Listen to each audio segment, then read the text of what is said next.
Hi, my name is Jason, and I struggle with weight loss, fear of rejection, and a terrible procrastinator. But with all that being said, one of the best qualities that I have is I love to put smiles on people's faces. I love to put a smile on people's faces with jokes, doing something silly, or a random video that I make that pops in my head. What's up, guys? This is Sammy. Two of my biggest mental health issues are being a procrastinator and self-motivation. But my most positive attributes are being comforting, welcoming, supportive, and just trying to make anybody's day, a lot better. What's going on, everybody? My name is Andrew, and one negative that I deal with is pride, and a positive is that I'm a good father and I'm a hard worker.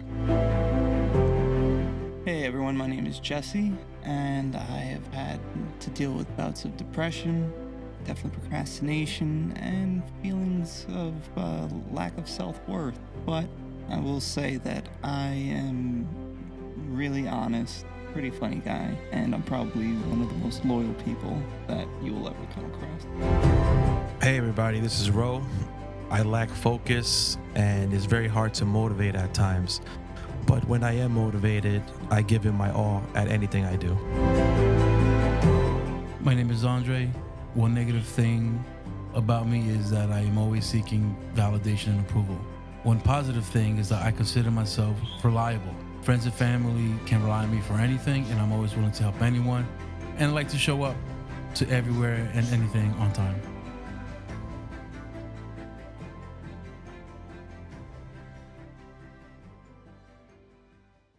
Hey guys, this is Table 44. This is your boy Stefan, and welcome back to another episode on the podcast. Today we are talking about men's mental health. And Adrian, can you tell us more about this episode? Yeah, I think I can do that. What's going on, listeners? It's me, Adrian. On today's episode, we'll be talking about men's mental health and the pressures of being a man. We'll be talking about what is mental health, types of illness, and how it affects us. Are you guys ready? Yes! Cue the music.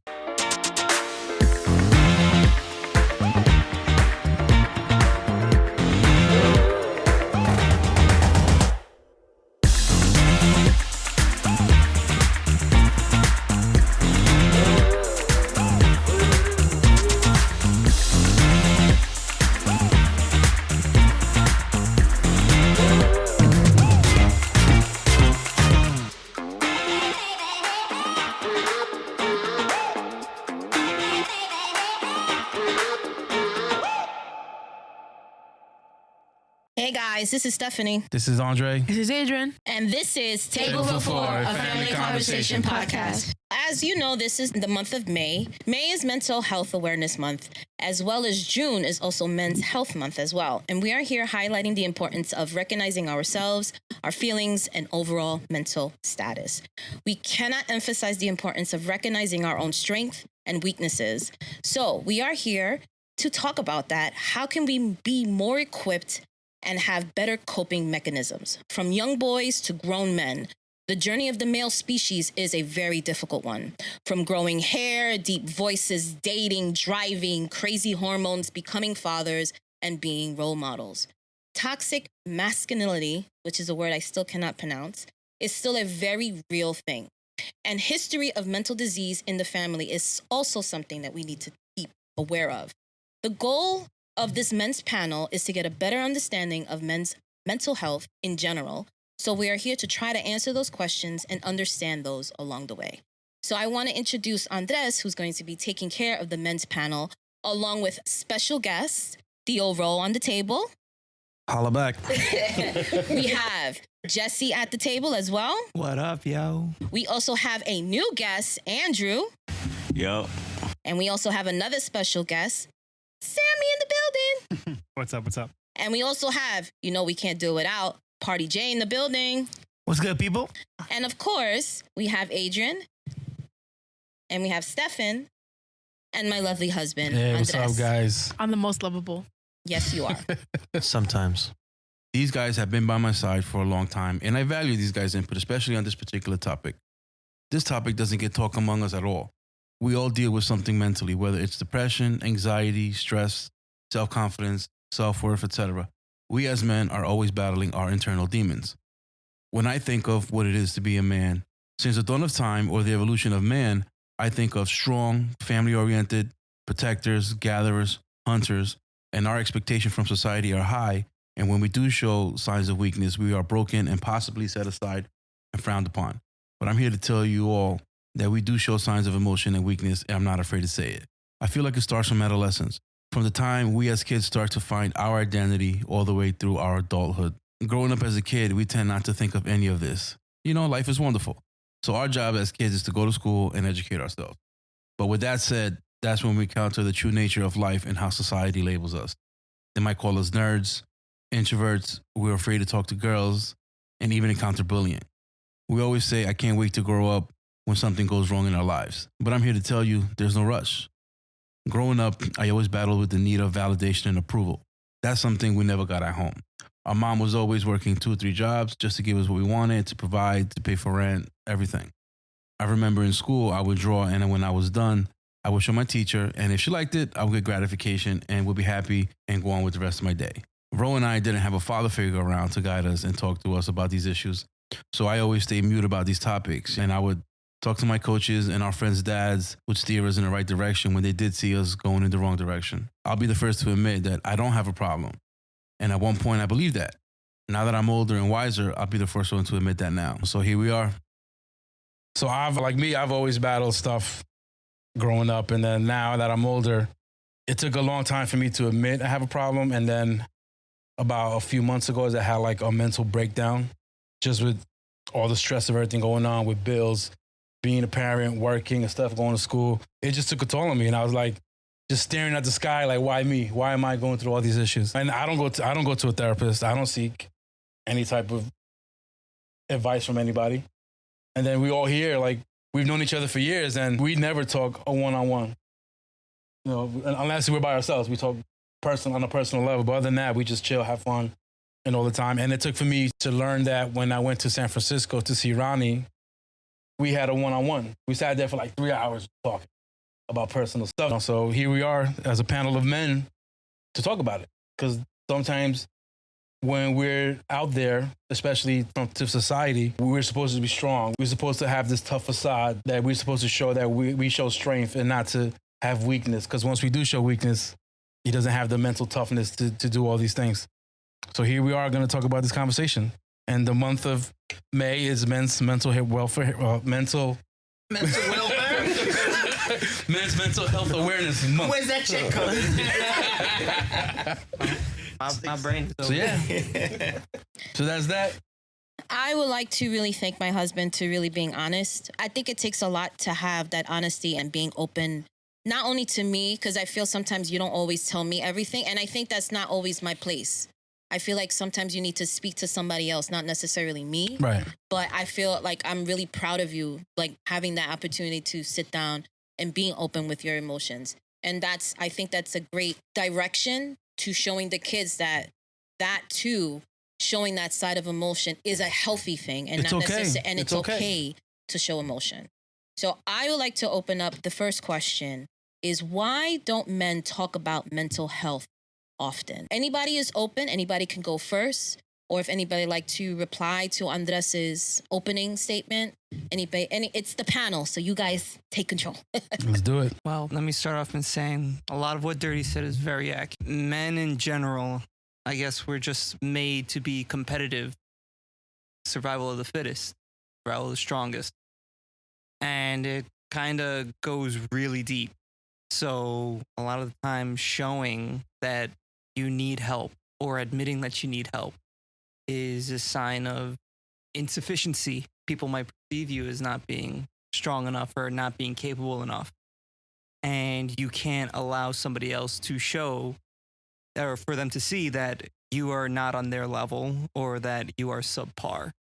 And I think it's that fear of inadequacy that makes men in particular want to bottle up. Another thing that I've noticed in my life is to kind of piggyback is the idea of performance. Men are very performance-based. If we fail at something, we feel like... We feel hard, man. As if the whole world just crashed. But in reality, like, you get back up and try again. The perspective on that is, one, that doesn't come naturally to men. You have to search for that to be able to know that, okay, like you could try again and it's okay to try again and do better next time, as opposed to not trying at all after you failed and just being discouraged. But that's why a group of men that you can trust and that believe in you is good to have around, because they can encourage you to kind of push forward. Goes hand in hand with opening up about what we're going through mentally and emotionally. I don't know if they don't talk about it more often. I think they just maybe talk about it more secretly, maybe within like the confines of maybe like their best friend or someone they could actually talk to and trust in and confide in. Like for me, I always talk to my best friend Ben back in the day during high school, whenever we get together at nighttime, for personal reasons of what I've had and what I was going through at the time. I always knew I could go talk to him and just be open and free and confide in him and be vulnerable. So I have a question. So like those one-on-ones that you had with him, were they like when you guys were younger? I would say we probably had most of those conversations during like our high school and college years. Okay. That's during the time when I was growing up. We were both growing up. He was going through his thing. I was going through my thing. And at night time, we'd always, hang around, play games, do what we had to do. And then certain time of the night when we got a little twisted, how it always happens. When you're always a little drunk, the truth comes out. The truth reveals itself. And I was going through my thing, and I always felt comfortable confiding in what I was going through, being vulnerable, and just let him know what I was feeling, the pain. And he was there to assist me, give me comfort, let me know everything's gonna be all right. And you didn't feel any judgment. I always said that. And he's never my best friend. He always called him my brother. We've built that good relationship between like his mom passing and my parents separating, that we've had like this bond of through our parents. Unbreakable. Yeah, and that like I feel like I could always talk to him if I ever need anything without a shadow of a doubt, without like a split second. I could call him, let him know what I'm going through, and he always has information to give me. I don't even know how to say. I don't know how to say it. I'll say good knowledge. Wisdom. Yeah, words of wisdom. There you go. Good knowledge, words of wisdom. There you go. I got a question, Jay. Go ahead. So do you feel like you're only able to open up when you drink, as opposed to? Ooh, that is a good question. Can you get deep into that conversation with Ben? Yeah, that's a good question. I would say maybe, I probably feel more comfortable just being a little more relaxed and chill. Not ideally, but in recent years in my life, I've been able to initiate hard conversations with people that I love, and obviously it's with sober mind. It's not with I didn't need to smoke or drink in order to do it, but my vices. Yeah, well, that's the reason I asked, because then I always gonna. What if you don't have it? Nah. But on your heart, you need to get it off your chest. So like, I guess makes sense. Being able to tap in at any moment, or when you feel like it's heavy enough for you to kind of start the conversation just off rip without, oh damn, I need a drink first, or I need a smoke. I guess maybe probably opening up a little bit. General, but like I feel like I talk about it enough. Maybe now I'm more open with everybody here and stuff like that. Maybe here and there you might know most of my backstory and stuff like that. But I don't know. I don't really like talking about it sometimes. But then I do. But then I don't. So it's like a weird conundrum within myself that right. And so, like I said before, it's always like not as a group. It's always like a one-on-one session. I mean, it doesn't make me any less of a man. I don't think about talking about it. I just talking about it when I used to talk about it back in the day, and just here and there talking about it, I feel like it keeps my mind clear. Yeah. Not really like cloudy anymore, I would say. I'm pretty level-headed now. But you also don't want your business out there by telling every single person. Exactly, That's why you pick and choose who to talk to. We're all friends here, but I don't got to let you know everything about my life. That's also another thing, though, too. It's like you have to feel some ways of inebriation in order to relieve that anxiety or relieve that fear of being that's a good judged. example. And that's kind of the point. The fact that you feel like you can only talk to certain people. Well, it's not always. Let's not make it think I'm an alcoholic. That I have to be drunk. This guy talks when he's drunk. Let's get the mic ready. Exactly. I'm embellishing. I got you. Jay for a reason. I guess you got me there as well. But no, I mean, like, have a question when Jesse's finished. But like, you have to feel inebriated. You have to feel loosened. You have to feel comfortable enough. Like, you can't do it under normal circumstances. That through societal functions, that it has to be a certain way that you can release the way that you're feeling. It can't just be like, I'm feeling this here and now. I can speak how I feel here and now. Like, no, I can only speak to this person. I can only speak when I'm in this mood and at this time. So that lack of freedom, that lack of ability is kind of the very fear that we're talking about. Like, what happens if I do say it while I'm sober? What happens if I do say it to anybody? What happens if those circumstances are gone and I try to open myself? Now I am open and I am afraid of how I'm going to be perceived. So if you were to say something while you were inebriated, do you not take the blame for it? Because that will act as an excuse for you to say something because you were not in your best sober self? Good question. I guess. What do you mean? What do you mean? Let's say you say something that you would never usually say sober, right? And you let it rip, right? You come and you realize when you are sober, like, I shouldn't have said that. But then you blame the drink. The drink allowed me to say it, or the drink was the blame I can see for that's it. probably got me in trouble a few times.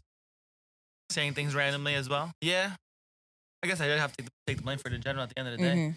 I realized, like, damn, that's out loud. Right. One of the things where you definitely got to keep that in your head and just, like, not share that with nobody. Right. Yeah. Sammy had a question. Oh, sorry. Yeah. As far as like vices and alcohol and, weed or whatever the listeners are doing, do we think that those vices are keys to break that mental barrier for you to open up? Like, do you need those vices to unlock the door for you to speak how you really feel? Me personally, I don't need to have alcohol to talk. Because I can do it at work all the time. Yeah.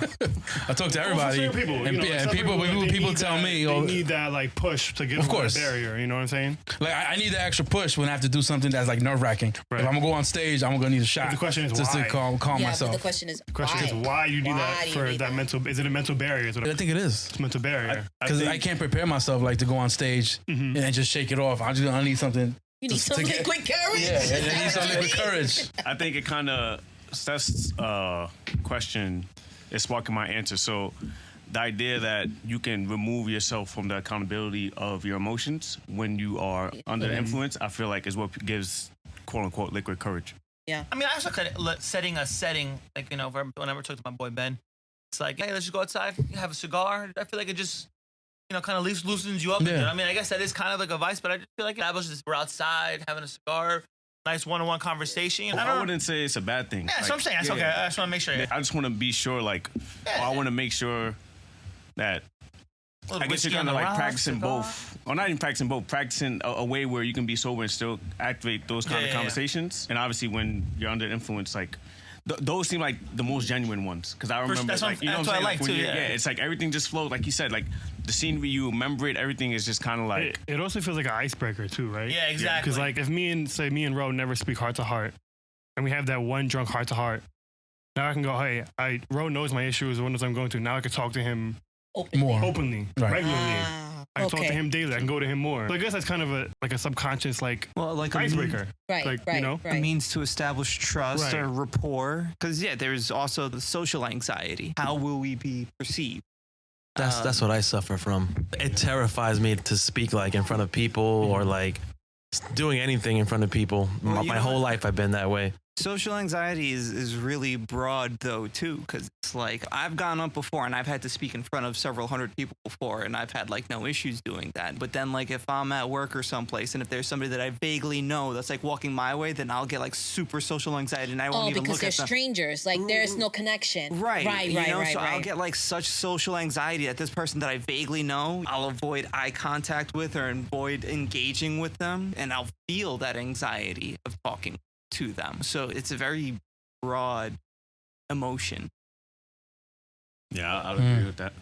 But I want to bring back what Sammy was saying about how men use different vices to act as icebreakers. So how does that work with talking about mental health, right? If you do not have the vice, can you perform how you are, expected? How can you continue on these journeys that you have within yourself without using the vices? Vices could be other things, not necessarily alcohol, not necessarily smoking.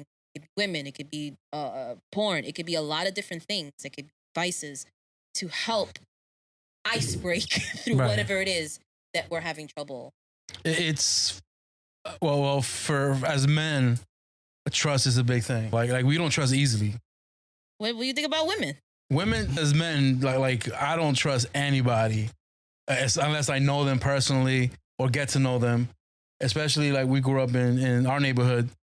trust is a big thing. You know, like you don't know who you can trust out there. So like for me and Ro, we grew up with sheltering and just bringing up that facade right away until we get to know you. Once we open up, then we open up, and then everyone, oh, these guys are cool. They open it, very nice. Oh, these guys are awesome. But other than that, like I just built a facade. Like me, I always grew up. If I don't know you, I don't like you. That's my mentality. Wow. Until I get to know you. Which is so funny because when I met Dirty and Ro, I would never, like, the way they tell stories about when they were younger and like how they grew up, you would never imagine yeah. like that. Really? When they got into those hood stories, and we were in Canada, I said, "Oh, these guys are Jesus." Jesus. You meet them now, you're like the nice people in the world. Yeah, I 'Cause, thought I had some rough their wall times. is down. And I'm still like that. Like me, like, because some people, sometimes you look at somebody from across the room, like if I was to encounter Jay, like in a club or something, I'll be like, I don't like this I don't like this guy. This guy is loud, You can obnoxious. It's okay. You can edit it. I just don't like the You're right. No, I'm being honest. If I still would bust his ass. I love this guy. I love this guy. Yeah, and then that's how we grew up. That's how we grew up. Like, yo, this guy's annoying. But then once you get to know them, and there's been situations where we meet guys like that, like, oh my God, this guy's annoying. I can't stand this guy. And then once they open up on a one-on-one level, because at the same time, they're building a facade, they're putting up this thing, and we're putting up this barrier. And then, like I said, that will be the icebreaker. Oh, this guy is chill, you know, like, and then the rest is history.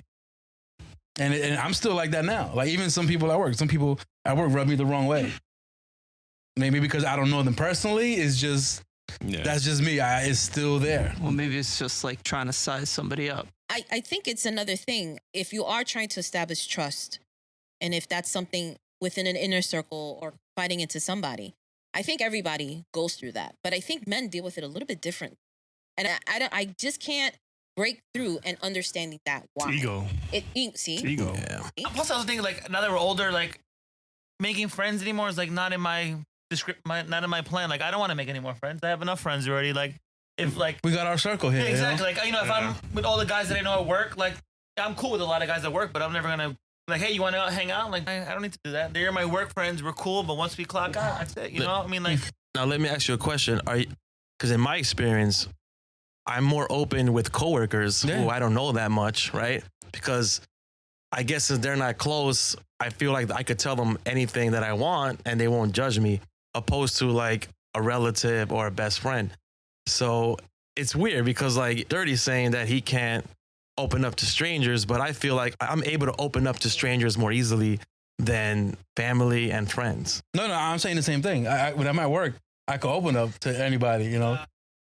You know, like we talking, and the same thing, and it works vice versa. Sometimes when I'm at work, I feel like I'm their therapist. The people that I do talk to, the people that I do talk to at work, I just see them at work all the time. And to them, I can open up to them and they open up to me. But if it's somebody I don't know that's obnoxious, I don't like you until I get to know you. So you just don't like obnoxious people? I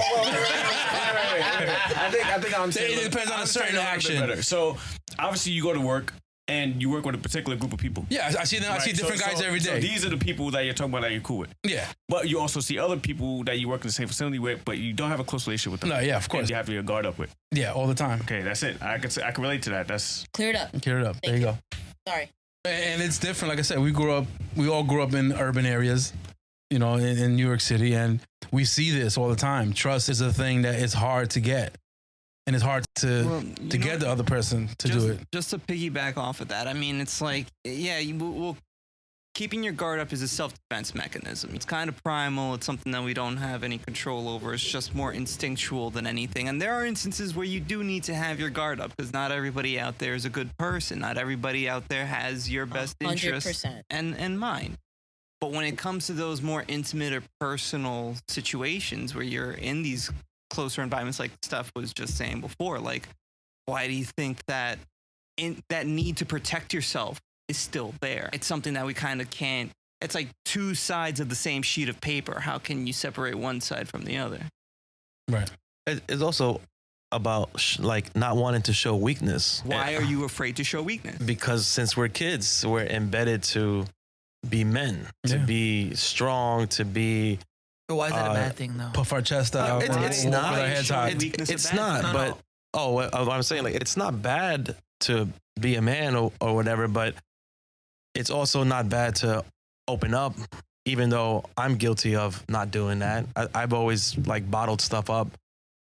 It's just been my way of coping for things. It's just easier for me. Like, it's easier for me to, like Jay said, go around the problem than to confront it. Mm-hmm. Yeah. And then what I noticed is that I can still move on. I can still continue without, like, I guess, souring that relationship. So for me, I always think that it's better to have this person in my life than to, like, confront them in the wrong way and then cause a rift where that person's not in my life anymore. So it's always been, like, at least for me, it's always been, all right, I'll just deal with it. But to a certain point, because there's only so much you can take after a while. But yeah, that's a valid point. But I have no relationships that have gotten to that point, thankfully. So, but I've always been the type to just like, all right, it is what it is. I got a question now, because I've been in therapy for like a year and a half, and this is a wall that we continue to approach, and that is... It's a tall wall. It's a tall wall. Tall wall. When people overstep their boundaries, and maybe disrespect you, and you do not approach them or talk to them about it, you know what I'm saying? And you kind of just let it pass because you want to keep, or for the sake of keep the relationship or not have any confrontation. Right. But what is that doing to you? And that is a question that my therapist is always asking me, because what that is doing is breaking down your ability to respect yourself and the capacity to be that quality of a man where you're assertive and you're also like, this is something that I'm standing firm on and I'm not going to budge from this. So like, I need you to understand that and never do it again. You know what I'm saying? And that can be said in a way. I get it. Yeah, that can be said in a way where it's not disrespectful and the relationship can still exist. Right. But I feel like that's the hardest thing, though, is like finding the right words. I've been able to do that with certain people, but the one person I can't do it with is my dad. Mm-hmm. So that's the wall. The little boy is scared still. Yeah. But I'm working through it, but it's not, it's rewarding that for the people I have done it with, but it's also like, you're going to be doing it our whole lives. Because since we were kids, there's been people who still exist in our family, because it's usually family members who have overstepped or continue to overstep, and they got to kind of be put in their place. Yeah. And the relationship still exists. So, but it's just the thought of it not existing after the conversation is very scary. The one thing that I always think about when I hear boundaries is Dave Ramsey. He's always recommending this book called Boundaries. I haven't read it yet, but apparently it's like based on all this, and it might be a good read for all of us. You know what I mean? I'll look into it. Yeah. Definitely like reading. I could definitely put that on the pod page and definitely see if that's one I recommended to definitely. Yeah, every time somebody calls, Dave Ramsey's a financial guru. And when people call and say, hey, like my mother-in-law is asking me for money, and because she's about to, just an example, she's retiring, she has no money, and he'll like tell them what they're doing is stepping their boundaries. And when that caller is not comfortable enough approaching those issues, he always recommends that book. It's been on my, like, I barely read, but it's been on my like list to like one day read it. Maybe the audiobook I'll probably pick up. Do the audio book. Yeah, yeah, while I drive. You're driving. Same time. What would you guys do if you guys had to work on a project with people you don't like? Well, when it comes to those situations, you have to just learn that you need to just get the job done, because there are always going to be circumstances in which you're going to have to deal with people that you don't like. When you get older and you're in the workplace, your boss isn't going to allow you to get with a pass just because you don't like who you're working with. That's not how it works as you get older. You have to find common ground and just say, all right, let's just get through this. Yeah, sometimes you got to deal with it. You know, it's a group project. Yeah, but isn't that the problem? Dealing with it? Like what your brother mentioned before. If he does have an issue, you don't just want to deal with it. Well, this is temporary. This is temporary. This is like a group project. No, your emotions are not temporary. No, the group project is though. Yeah. Oh, the group, true. I gotta learn to deal with the people. Just for that time being. Yeah, I've had to be in class where I had to deal with people I didn't like in school, and I had to do the project. And My college group projects, Yeah. I always hated group Oh, that projects. was the worst. It's like I'd rather just be by myself, let me do my own thing, because I know I don't have to worry about anybody else. Worry about Just somebody's slacking off grade. and like affecting my grade. Unless I do it a group project, like I did one time with 4 people that I knew. We were lucky to be in the same class. So we're like, oh, aces. We all partnered up, got a good grade on there.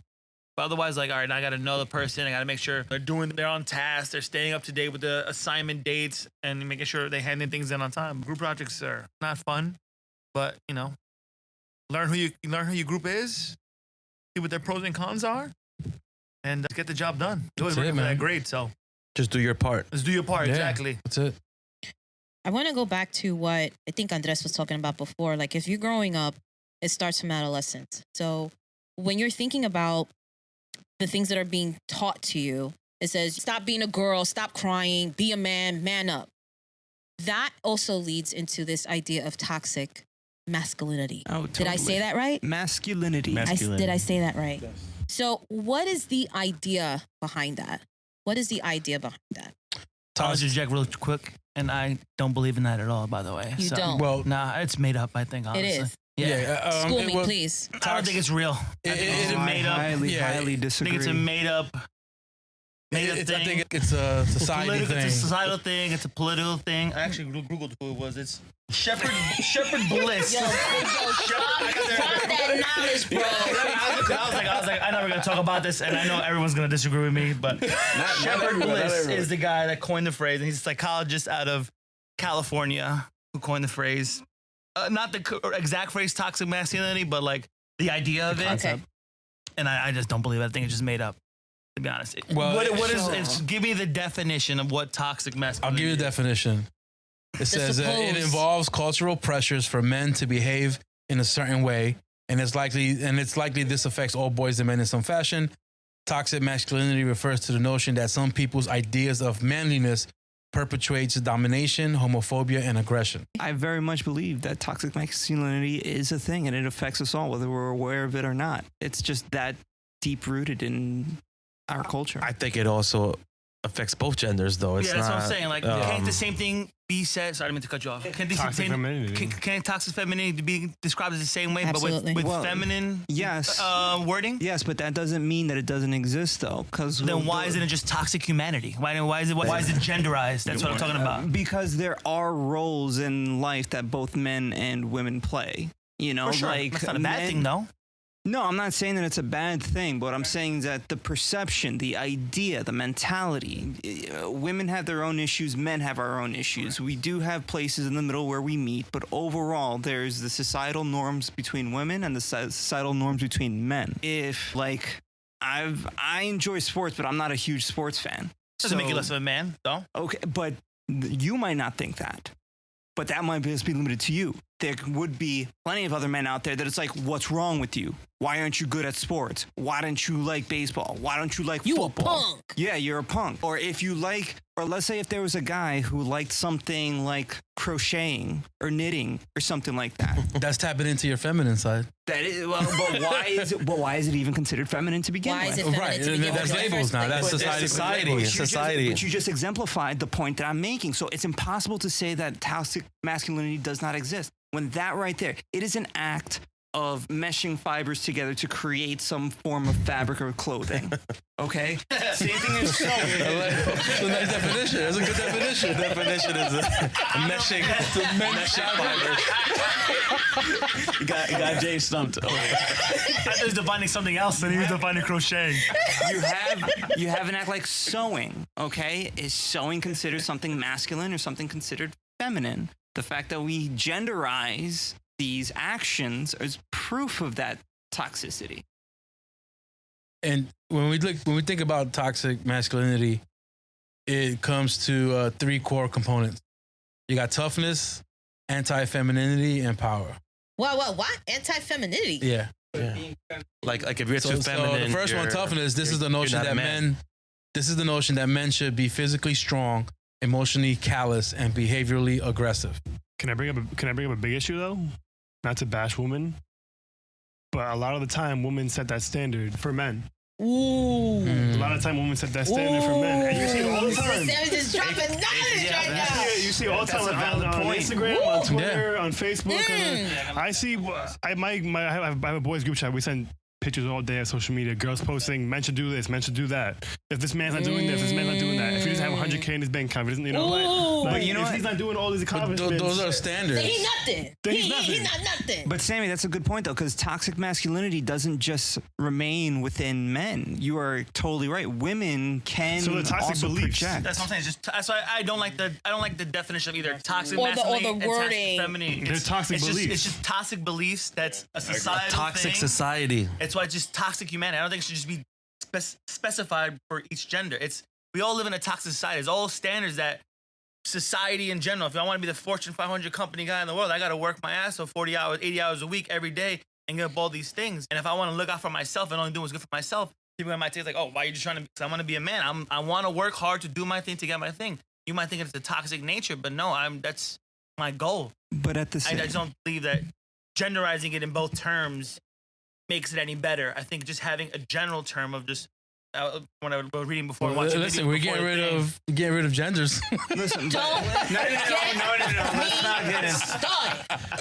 70 of them. I just looked it up So you before. can just say 70. toxic standards. But what I'm saying though is that like, Toxic okay, mindset you can or say that a mentality. man. You can say that a man sleeps with 20 women and he's a hero, but if a woman sleeps with 20 men, She a then, hoe. then she's a hoe. Okay, so What was it- you what's the- can't what's the say phrase? you can't say that you can take away the gender identity from that. Yeah, there's a phrase that complements that. It's like many keys could open up a door, but not every door should have a key or something like that. Something to that effect. Something like that. Where it's like, But the thing that it also plays a part when if a woman is very dominant or she's very assertive, then she's a bitch, right? If she's a CEO, she's a boss babe or whatever, Yeah. then she's considered, why is she like Why this? she can't be a boss? I have no idea. Why I gotta be boss babe? I don't know. I have no idea. We're That's just- the thing. But that's the point that Jesse's trying to make, that everything is genderized Right. in that sense. Right. We are indoctrinated because this is what we know. Right. Like, if you break things down to their core, to how we function, to how we think, to our basic reaction, the only thing at our basic core that we really also know for sure is gender. Yeah. Okay? Gender is a part of our base knowledge down to our subconscious. Two. So to add actions to gender Two seems birds. like something that we can't help but do. It does boil down a lot to gender, and I'm not gonna touch that unless you guys want to go there. Nah, But let's not go in there. the pressures of being a male, how is it differ from the pressures of being a female? How do they differ? I mean, how are we supposed to answer that? yeah, without. That's like, I mean, as You can't answer that without comparing. as you progress in life, Gonna have I a feel cold like- panel for that one. A cold panel is needed, but Steph, you're here, so that's one perspective. that we have. I don't represent all women, You don't but represent all women, so that, I mean, I don't want to. I don't want that responsibility. I don't want that That question is responsibility. a tough question. I'm saying, like, because then we would have to kind of compare, like, and then at Okay, this so point, I'll break it down easier. The pressures of a female is you are expected to bear children and work, right? You're expected to have children, babies, and that's it, right? 1950s. Cook, clean, have babies. You can still do that. Those are the pressures. Those are the norms that are associated with women. Men are supposed to go out, go to work, be a provider.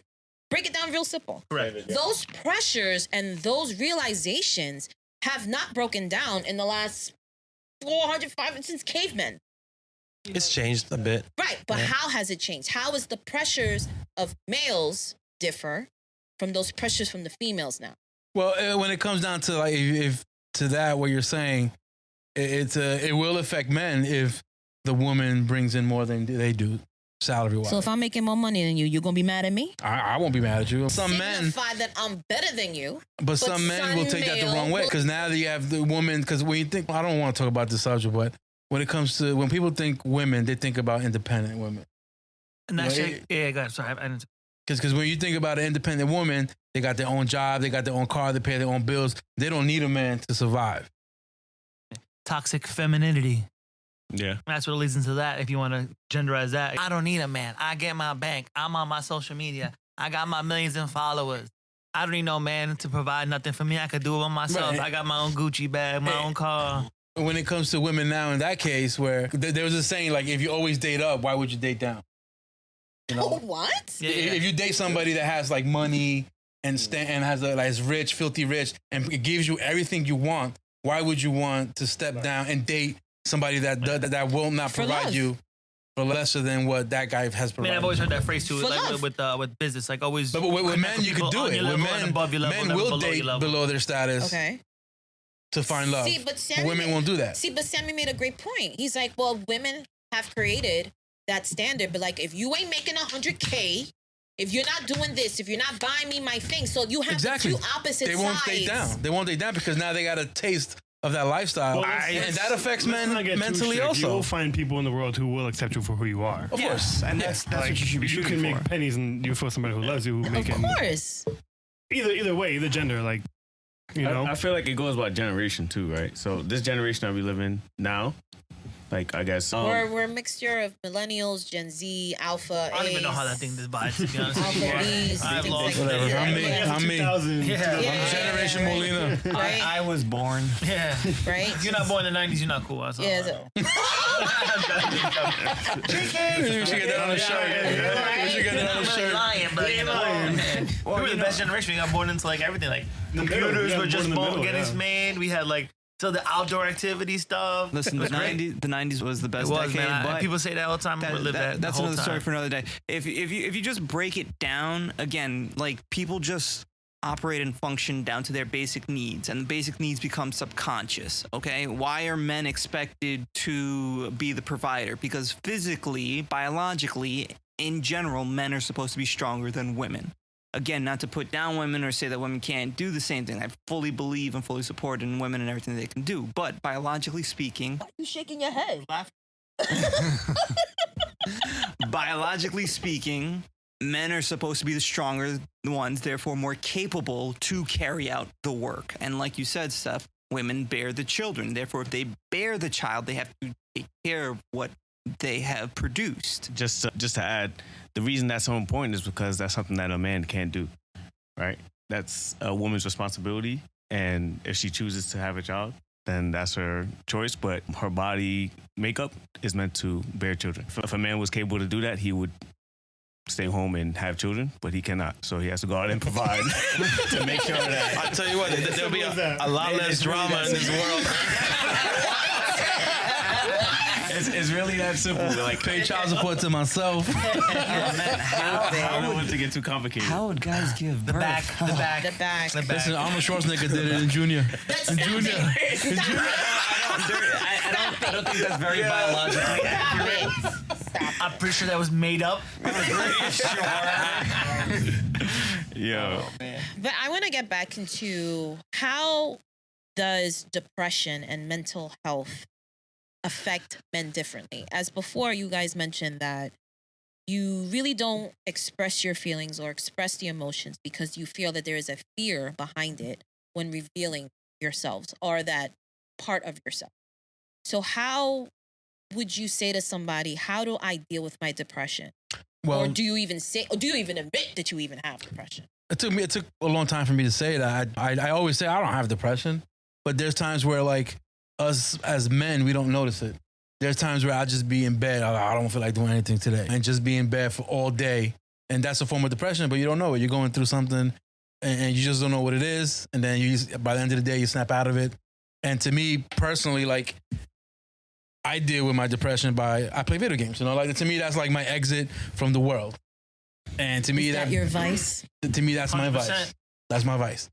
And I'm pretty sure like everybody here, You're escaping your reality. I'm escaping my reality. That's exactly right. The best form. The best form. I'm not going out there drinking or doing something. And at the same time, I notice like people deal with depression differently. Sometimes it consumes them to the point where they want to take their own lives. Like I've never gotten to that point where I felt like I need to. I mean, it's obviously no surprise that my brother was a victim of suicide because of depression. He had reached a point in his life where he did not find his own self-worth worth saving and valuing.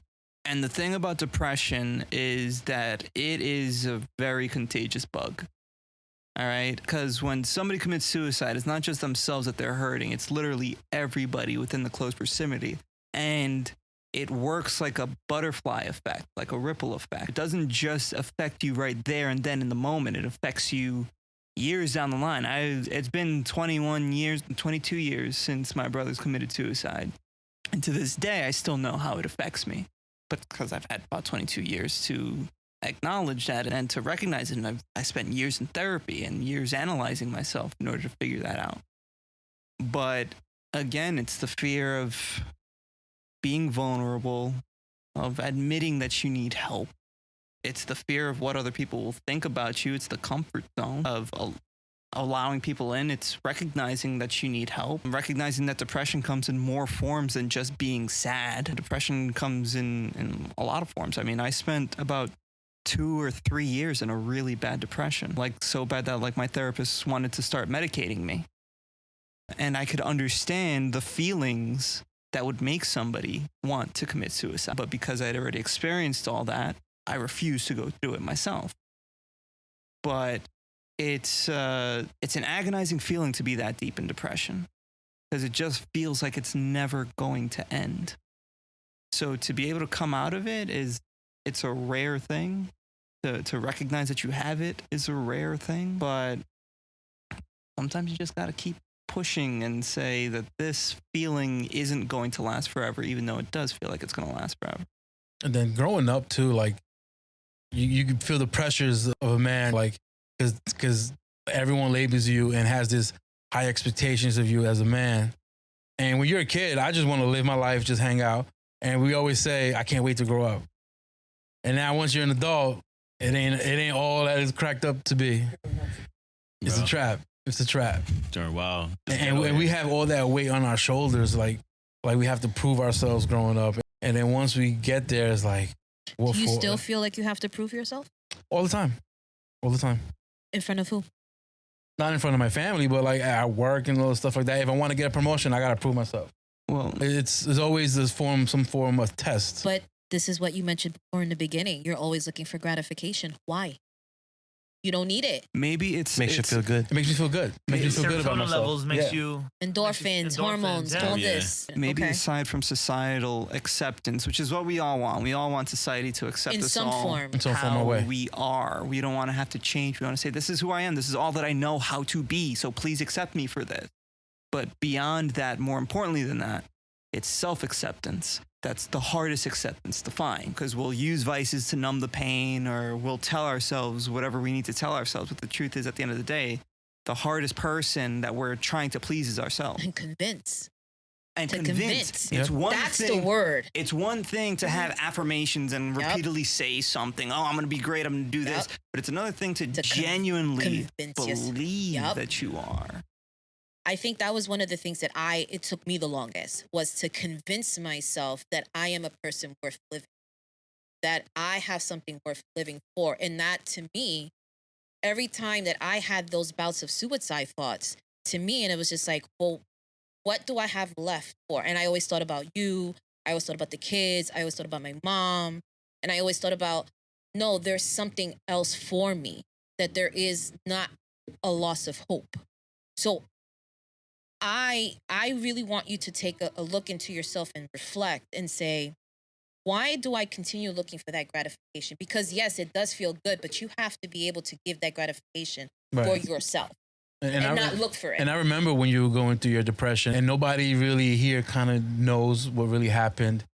At one point, there was one point where she did get sick, and she wanted to get life insurance. And every life insurance company that she went for, she was not approved because she had her condition already. So she went through a whole deal like, why am I not being approved? Does my life does it mean anything? Does have no is value. my life is that worthless that I can't even get life insurance because of my condition? And that takes a mental toll. I don't think none of you guys knew this about this little tad bit of information, but that took a toll on her. And then especially me when I was going through my program to get certification to be an engineer, I had the pressures of that on top of her having her depression. And then with the kids being in school, getting bullied, I'm at a loss. Like, who do I turn to? Where do I go? And the only thing I could do was just accept everything that was in my plate, continue studying, because that kind of just kept my mind at bay and not think about everything that's going on at home. It's a lot, especially growing up. Like I said, being an adult, it's a lot. It's definitely not easy. It's not easy. And then when kids come in play, it's not even easier. Not easy. It's not easy. You gotta be strong for yourself, and you gotta be strong for your Exactly. kids too. And now, like, I used to always think like, I can't have my kids see me cry. I'm a man, I'm strong. You know, I don't want them to see me cry. But they've seen me cry. They've seen me break down. And you know what? I'm not ashamed for them to see me because that makes me human. Yeah. You know, and hopefully they could relate. Oh, my dad wasn't scared to cry when he was going through things, and maybe I shouldn't be either. That's healthy. I mean, this is the human experience, right? So like, you're not falling victim to, society saying that you can't cry in front of anyone, let alone like your kids, right? Your boys, because then they're going to think or see you as weak. It's obviously simply not true. Like, I cry in front of Justin and Caleb all the time. I've never seen my dad cry growing up. I've only heard him cry over the phone. But he's definitely like a manly man. Like, he's all about showing no emotion, being callous, and being real tough.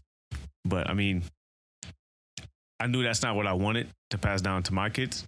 So in order for that to happen, I needed to not adopt his mindset or reevaluate.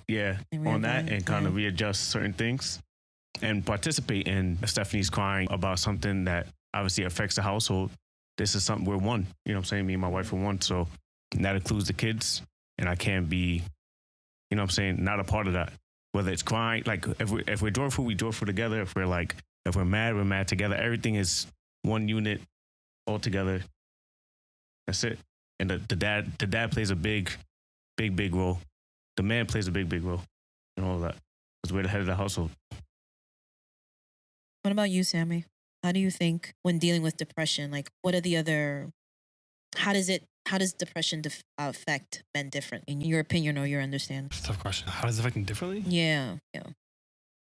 I mean, I guess it goes all back to like devices and stuff like that, just to bring that back. I have friends where I know if like they're going through a tough time, do certain things, or they'll talk a certain way, or like they behave a certain way.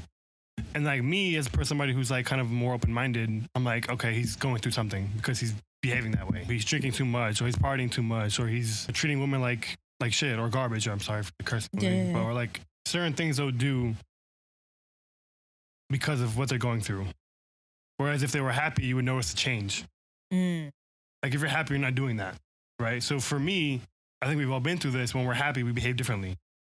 Like we don't turn to those things that we're used to when we've gone through that, right? So for me, when I was going through my depression a couple years ago, or recently, fairly, I used to drink and write a lot.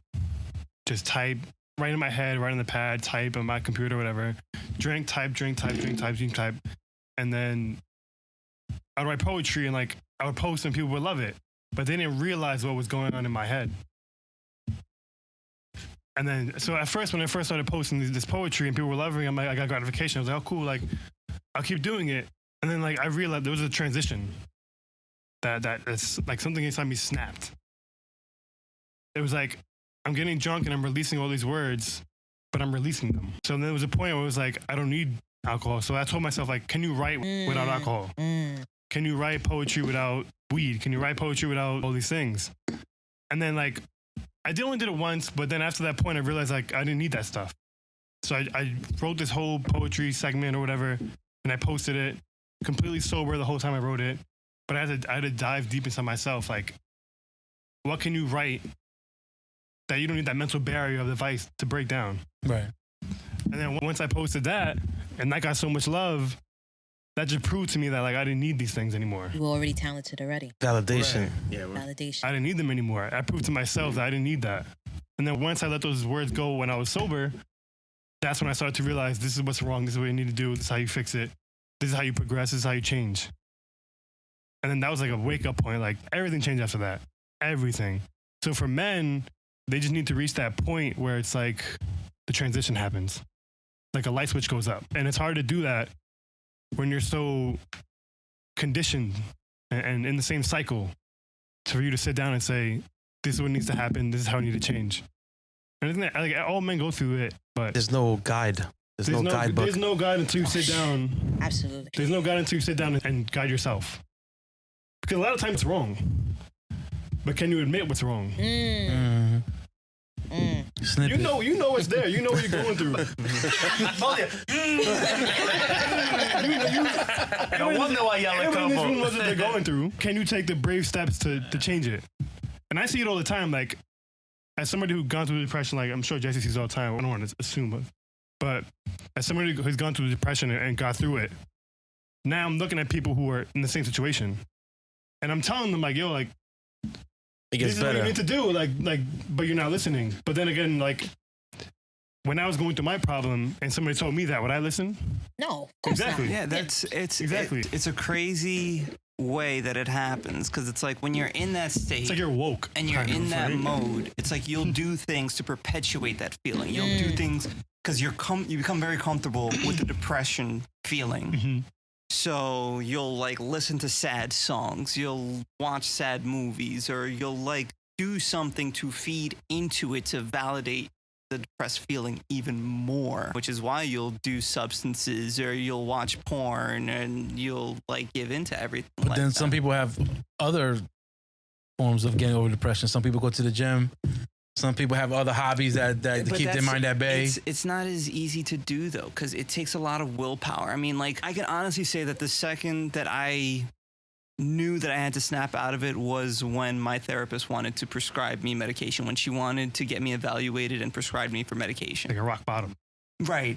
You have to hit that rock bottom. That was my rock bottom. Because for me personally, I don't choose to go that route. If there's anybody who's on medication, if they got a doctor who tells them to, very much go for the medication, especially if you're being prescribed it, stay on the medication. But for me, that was just the moment where I was just like, I got to get out of it. When she wanted to give me medication, I said, no, I refuse. I refuse to go on that. I want to get out of this. I will get better. And that was just the turning point for me. I said, I will not allow myself to fall any further than what I've already fallen. So it's like you said, you need that rock bottom. But nobody else could have brought that to me. Nobody else could say, hey, you're depressed. Well, just feel better and you'll do fine. If you're sad, well, stop being sad. Because that works how many times? all the time. Yeah. The thing that my fear is when you have that moment of snap out of it, that is also the place of where people take the next step, whether it is to commit suicide or the place of where they lose hope. Because if there is a snap moment, that is where I fear myself that I've snapped out of it. Oh, I feel happy all of a sudden. And then there's just a switch. That's where I live fear the most, when I did snap out of it. Like a negative snap. It was a negative snap for me. It worked the opposite for me. Because to myself, I'm like, oh, let me snap out of it. Let me see what I can do to get rid of that feeling. That was my fear for that. And I love the fact that it can always be, it could be a positive snap or it could be a negative snap. But my fear was I was always in the negative snap out. Because that's where the most results come from that turning point, from that realization. So when you think about how important it is for not only men, but especially for men, to realize that, yes, this is what I'm looking for. This is what I need to validate myself. But why go to that point? And I think it's really about what can we do to help men talk about it, deal with those things better? Does it start from childhood? Yep. Does it start? It does. It does. It starts from adolescence. And I could tell you, like, Ro and I growing up, our family never talked about their issues. They still don't talk. Still don't talk. They say it's like hi and bye, hey, what's up, and then and how healthy is that? Yeah, and that's it. But this is also like a very traditional Pentecostal family. Like it's frowned upon to put your business out there. So their way of dealing with problems is just not to deal with them. And that has been the way we were raised too. We never approached that problem. We just like that's only a cultural thing, because Andrew mentioned that his father was very stoic, very to himself and callous. Not really, because for us, we didn't have a father figure, and we still grew up thinking those things. But in Andrew's, your dad grew up in Brooklyn, right? Yeah, my dad was born in Jamaica, and then he came here when he was 9. And then he's African American male, and then living in the 60s and 70s here in New York wasn't easy. So you got to build that facade. He was. You got to build that mental toughness from the beginning, since age 9. Yeah, for sure. But yeah, I feel like it's, and especially to Caribbean men, they don't open up. Yeah, Caribbean men don't open up at all. Locked down. Yeah. My grandfather, and the more like when my dad's getting older, I had Caleb. Something about when they become a grandpa, like they get soft, they get softer and they talk to you about certain things. and he'll talk to me about like how his relationship was with his pops, and it's nothing like what me and him have now. You know what I'm saying? He couldn't talk to his dad about being in therapy. He couldn't talk to his dad about photography. Like, I don't want to hear about that. Get therapy. Like, what's making you real money? Like, are you in school? Like, are you? That's all my grandfather cared about. So it was definitely more like money provider mentality, like survival mode. When you have survival mentality, you're like, you're not thinking about vacations. You're not thinking about life and all the things that comes with living a full life, a balanced life. It's very just like you're very tunnel vision, and it really can suck the life out of you. Like, you know what I'm saying? It's not really enjoyable to live that way. I still know people who live like that. Most people who grow up in the projects live like that. It's survival mentality. You know what I'm saying? It's eat or be eaten. And wouldn't you say, just to piggyback off of what you're saying, wouldn't you say that there's a lot of that also comes from generational pain that gets passed down? Because generational trauma. Right, the generational trauma. Especially if it's not spoken about, which is what we've seen. Yeah. It is a real thing. That's the cycle. Yeah. It passes through DNA. It is a real thing. Because everyone's parents is also traumatized from what they experienced as well, and their parents, and so on and so forth. Like, I can see how my grandfather affected my father, who then affected me, and also think about the times that they lived in and things that they had to go through, especially Caribbean people. I mean, there was a lot of slavery, there was a lot of impoverished living, and they had to tough it all out, and they built that exterior that they then pushed onto their kid. It's a generational thing that adds to it. Well, one thing we could say that this generation loves therapy. They love. Why are you making it? When I told my dad, he's like, what is it with this generation in therapy? Y'all love telling people your problems. Literally, his first response. He couldn't believe that there was other people that had to know what he was going through. He's like Tony Soprano. He's man. Well, that kind of like enforces my point. Then I'm not gonna join you in saying the word. I'm with Jay on this. It's a toxic mindset. I'm gonna keep it there. It's crazy because our grandfather was the same way. Our grandfather, growing up, he had this like hardcore man, you know. And then once he came, Stone Cold Killer. Yep, Stone Cold. But think about the circumstances that he had to live through. Of course. And think about how that affected him and his mentality. He also had selective memory. Like, he tried to block out all the bad things that everyone remembered. Yeah. So when my mom would like bring up things in the past, I don't he didn't remember. And it's that just, man had a mind quick as sharp as ever. But you know, that was his way of like dealing with it. You know? So the way we knew him, late in life, is not the same way our family saw him. That's not the same man that they knew. That they knew. That they grew up with. Mm-hmm. Yeah, we the way the grandfather we knew was this loving, funny old man that always loved to make jokes. Yep. And make us laugh. You know, like everyone's like, this is not the dad we knew growing up. My mom, and her siblings, he terrorized them.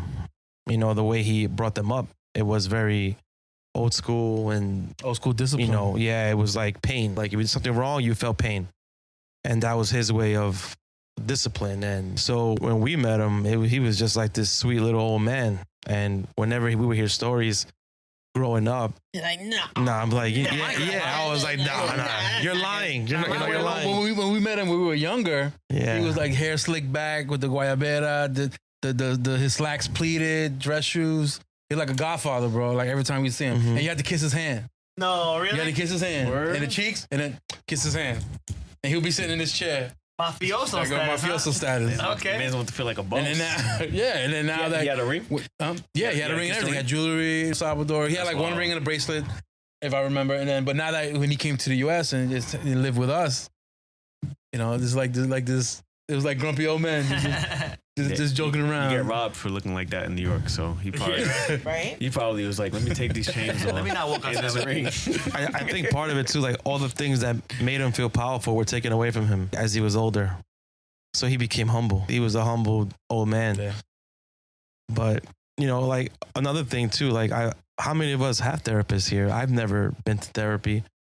I don't think I'll ever go. By choice or just? I've always felt that I've been like mentally healthy. I'm a big overthinker. I overthink a lot of things and I have ways of dealing with it, but I've never suffered from anxiety or anything like that. Like, so maybe I fall into those categories of like the men that can't admit that they need therapy, but I've never like really had any major issues to deal with within myself. I've been fortunate to feel that way, but maybe in the future, you never know. Maybe I'll talk to someone to unpack some family stuff. But yeah, it's. I mean, it was nothing that I was ever really against when the conversation came up between me and Stephanie, because we started therapy together. But now it's solely just me, because now it's like, all right, like you're the one who has kind of like the most trauma, childhood trauma, and we gotta kind of surface through that and kind of figure out why you dealing with loneliness through porn, and like why do you deal with like abandonment through, like why I've attached a lot of my negative emotions to porn. Porn would be the coping mechanism for every negative or happy emotion that I've probably ever felt as a kid. Yeah. So, and that was going to be my next question, but I'm glad I segued into it like this. It's, how do you guys feel like porn has been attributed to your life as opposed to just watching it? Like, do you feel like, are you capable to see the mental or physical changes that it does to you and to how you deal with your spouse? Be careful. No. What's porn? I don't know what you're talking about. Well, it's crazy because we had this conversation the last time about porn and how it was introduced. Right, So, like, growing up, yeah. it was our older cousin. You know, Same here. Same. My older cousin. Bro, yeah. Ooh. We were like 10, 12. He had his own place and everything. And my mom, my mom used to pay our older cousins to take us out for walks, to get exercise, take us like go to the beach and everything, to do all these different activities.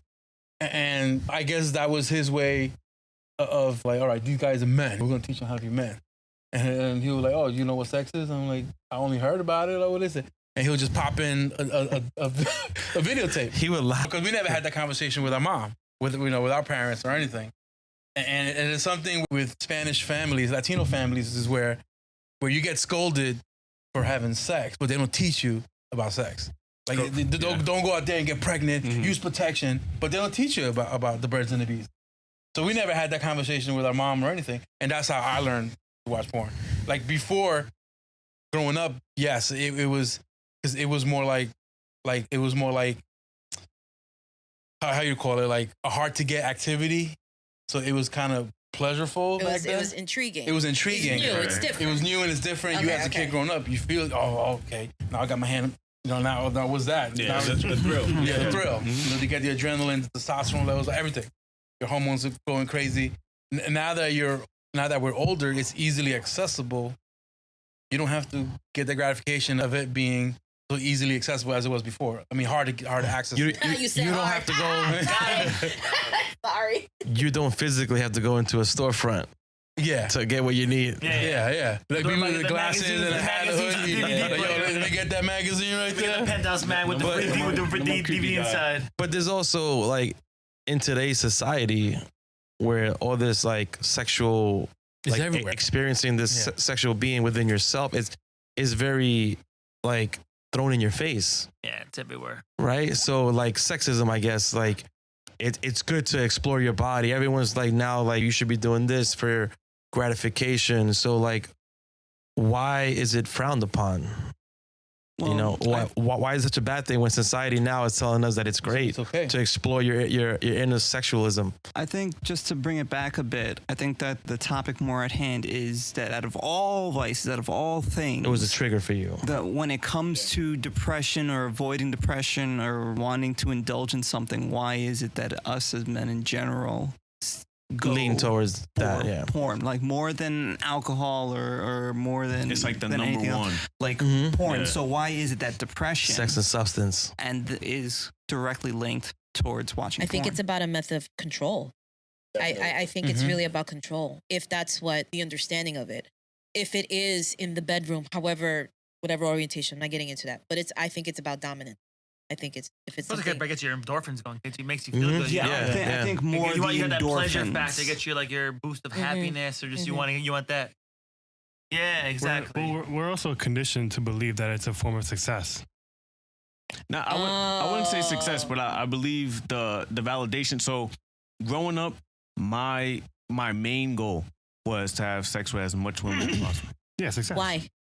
For validation, but from validation from men, which is That's weird, right? Bragging rights. My question. Bragging rights. Bragging rights. So, That's basically what I was saying. I'm just honing in. I'm doing it for everybody.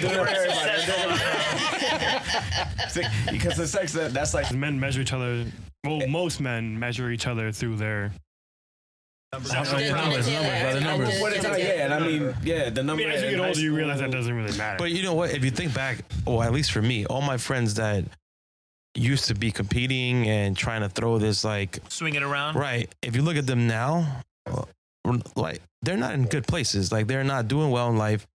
They have little demons they're dealing with. So like the ones that, or at least for my experience, the ones that were always in that like mentality, it didn't work for them, and that's what I wanted to say. I'm sorry. But we can always agree on that there's a direct link with that. Men who grow up to be like, so let's say in their young days, they're players, teenagers, mid-20s, whatever, even to 30s. They grow up to 40, they're loners. Oh, I'm a bachelor still. They're doing hella drugs, or they just can't get their life together. Chances are they're probably still at home with their mom, or they're roommating with a buddy. I mean, no, but I'm 36, man. But the direct link is that if they're no longer having that high volume of sex, I mean, with women that they used to have sex with, I mean, maybe they're going to bars, maybe they're on dating websites, whatever, but they're still getting that validation of multiple women through porn, because that's what it gives us. Asian, Indian, black, white, blue Redhead. eyes, green eyes, anything you want. It's at the click. It's at the, It's easily accessible now. But I mean, that the fantasy world, the control, the ability to feel quote unquote validated when it's fake, it's not real at all. And if we can't get that validation from our spouse or the girl that we're talking to, porn is always there.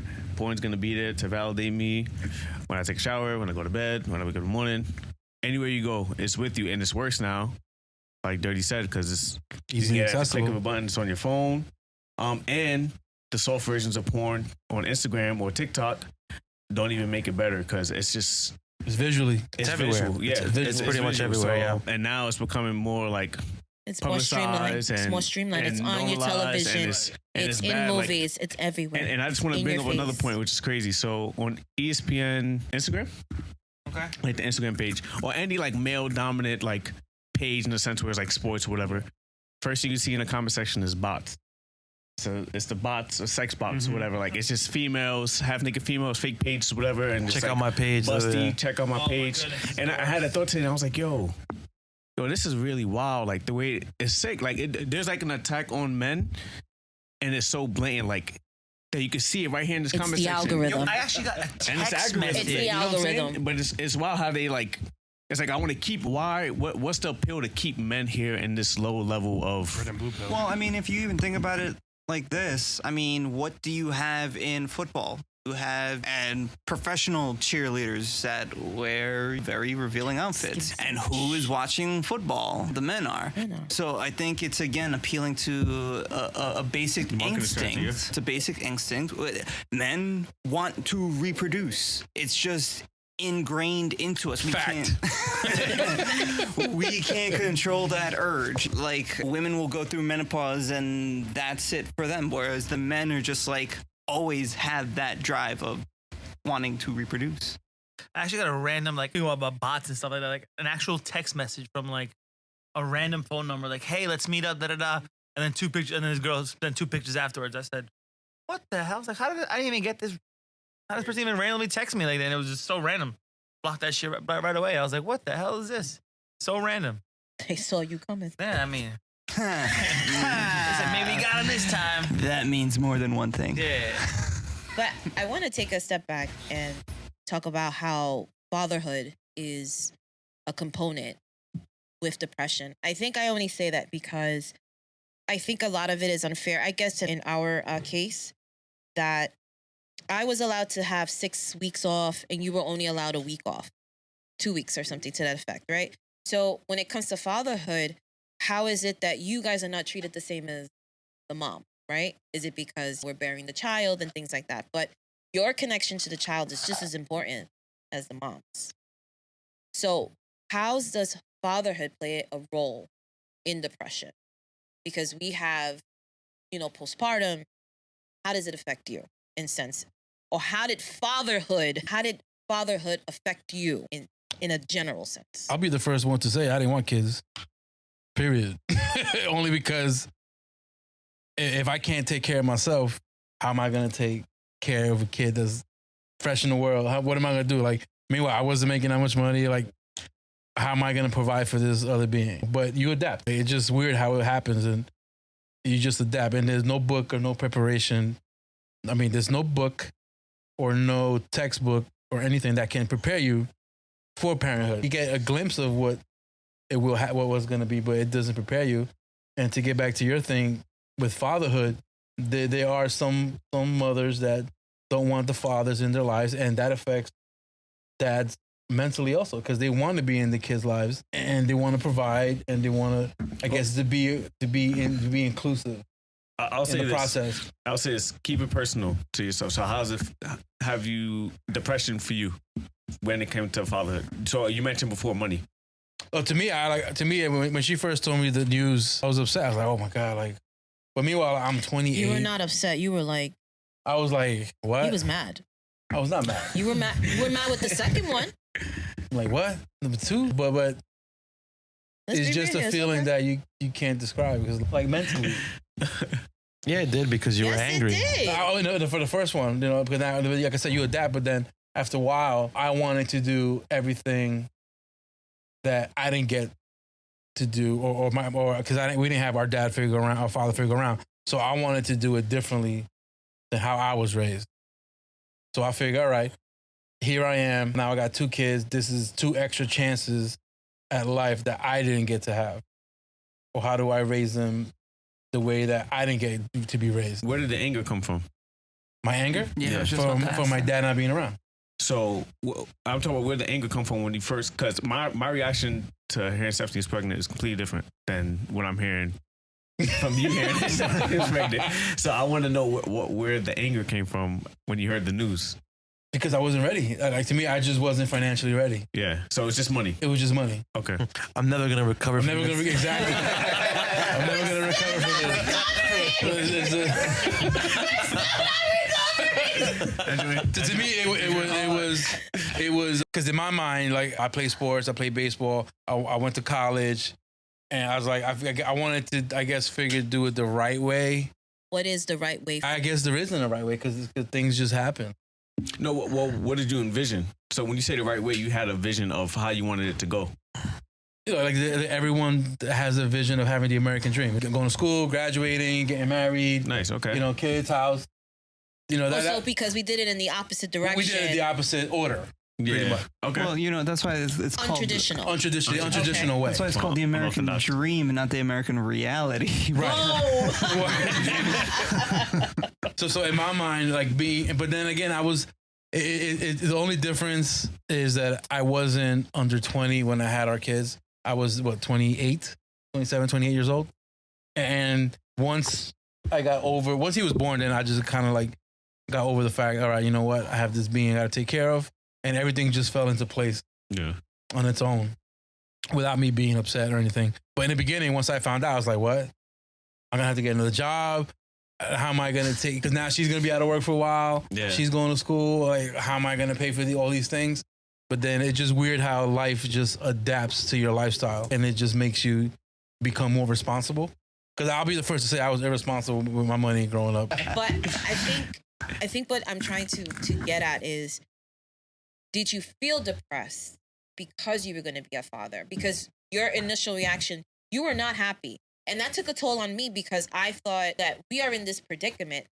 However, it was. And the reason why I'll give you this, because at the time when we found out Adrian was going to be born, you and I weren't eye to eye, and we were going to split up. We were on the verge of splitting up. That's why. But just the fact, like we were going to go our separate ways. And then we found out that she was pregnant. Then everything just kind of changed. And then we decided to stay together. And the rest is history. Here we are. I'm glad you guys stuck it out. Here's what I will say. At that point, when we were on the verge of separating, I was almost afraid to say anything to you, because I figured I was going to go do it by myself anyway, because my mom did it. So why can I do it? Why can I not do it by myself? But then I took it upon myself and said, I don't want to follow and I want to break tradition. I want to be with somebody that's going to be there, somebody who's going to support me, be there for me. And I think you had a turnaround point as well as and I think we grew together at that point. And it took a minute. And I remember we sat down and talked about it. We had a heart to heart. Yeah, heart to heart about it. We did. And I didn't want to be that parent that wasn't in their lives. And I wanted to be inclusive in the whole process because of what you went through. Because of what I went through. Well, and because what we went through. We both went through. Well, you know what? It's like I had mentioned before about that generational trauma. It's like it definitely impacts you. You definitely take some of it with you, but you can either pass that down to the next generation or you can realize it and make the different decision. I will say that the depression aspect come with fatherhood. With him, I'll agree, is the money. Because I was like... You feeling adequate. Yeah, so that's the first thing you think about. You're just like... But then you soon come to realize it's not really all about money. Yeah. It's about the intention and will to make things work. That's what society makes you think, though, about being a man. About being a man, good point. Yeah. They make you think it's all about money, but it's the willpower and intentionality of wanting to be there and like just having that intention of wanting to create a family and be there together, doing it together as opposed to alone, like how we've seen some of our parents do it, and single moms, single dads, and that's just not the time we're on. Like, we're not trying to create the same cycle again. So it's just about breaking those cycles and generational curses and really seeing what those fruits produce when our kids get older and seeing how they go about what we taught them and how we decided to change things this time around. How does anybody else feel about fatherhood? Is that something you guys look forward to? Anybody else on the... I mean, I definitely do. But, for me, as I feel like being 36 already, it's kind of almost getting to like late in my life. Why? I don't know. I feel like maybe it's like societal standards. Maybe like, I don't want to be that 60-year-old grandfather, father with like 18-year-old kid. Hey, my parents were 47 when for they sure. had My sister was when 55 when my mom had her. But I guess it also kind of combines in with like a self-acceptance in general too. Like, I don't know if I'm like ready enough to be with somebody because of societal standards of how I look. Maybe I'm still overweight. I feel like no one's really gonna want to go out with me. Kind of. For sure. I mean, I guess. But that's still like the voices in my head. And I guess it's also kind of like integrates with like how women are perceived online too. Like, they want, if the man ain't looking this good, ain't got this much money. So it's also in my head as well. Money. Right. And do I have enough, if I have a kid, have a family, do I have enough money? A family, still live at home. I don't even have my own house. I just got my car. 36, late in life as well. So I do a lot of things right now, late in life. I don't know, for me, it's hard. I don't know. I do want to get with somebody eventually. But, I feel like I don't know if I'm ready myself because I'm not self-accepted of myself yet. You're self-sabotaging yourself. Right, because that's something that's very important too. It's that I went through a lot of the same emotions that he went through. I spent years going through the same exact emotions. Like, am I attractive enough? Am I making enough money? Like, do people like me in general? Like, but the only way that I found to get out of it is to just stop thinking about it. It's hard. Yeah, it is hard, and I'm not saying that's an easy solution. And also being the last single guy in this whole entire group of people also doesn't really. Pretend, so I'm like, I guess I'll get a single tent. Guess I'll be sleeping outside. I guess I'll be in my car. It's like we said earlier. It's about, we think that we're looking for acceptance from everybody else when it just really self-acceptance. I guess it comes down to self-acceptance. But that also brings up a good point about us too, right? Like, you're surrounded by people who don't really care about those things. No, exactly. But I guess none of us in this room will ever judge you for getting a car. You have, or being single. If you have genuine happiness. Who cares? Something we support you. It's not a race. You're only competing against yourself. Listen, you have a +1 camping is good, man. The more the merrier. Yeah, facts. But yeah. No, but I definitely look forward to fatherhood. I think it's something I really want to. Yeah, and that's something that I also struggled too growing up. Like, I think growing up, I was a chubby kid too. I was that chubby kid growing up in school, and I didn't have the confidence to talk to women, to girls, because they were kind of, oh, he fat, I don't want to talk to him, he's nasty. And then when I got to high school, I lost the weight. I was playing sports and everything. And then when I went to college, that's when they had no sports in college or baseball, and I was playing baseball. And then I just gained some of the weight back. But then with Steph, it was like, I just broke up with someone like a year before I met Steph. And then I wasn't looking for anybody, and it just kind of happened. It's always like that. It's always when you're not looking for it.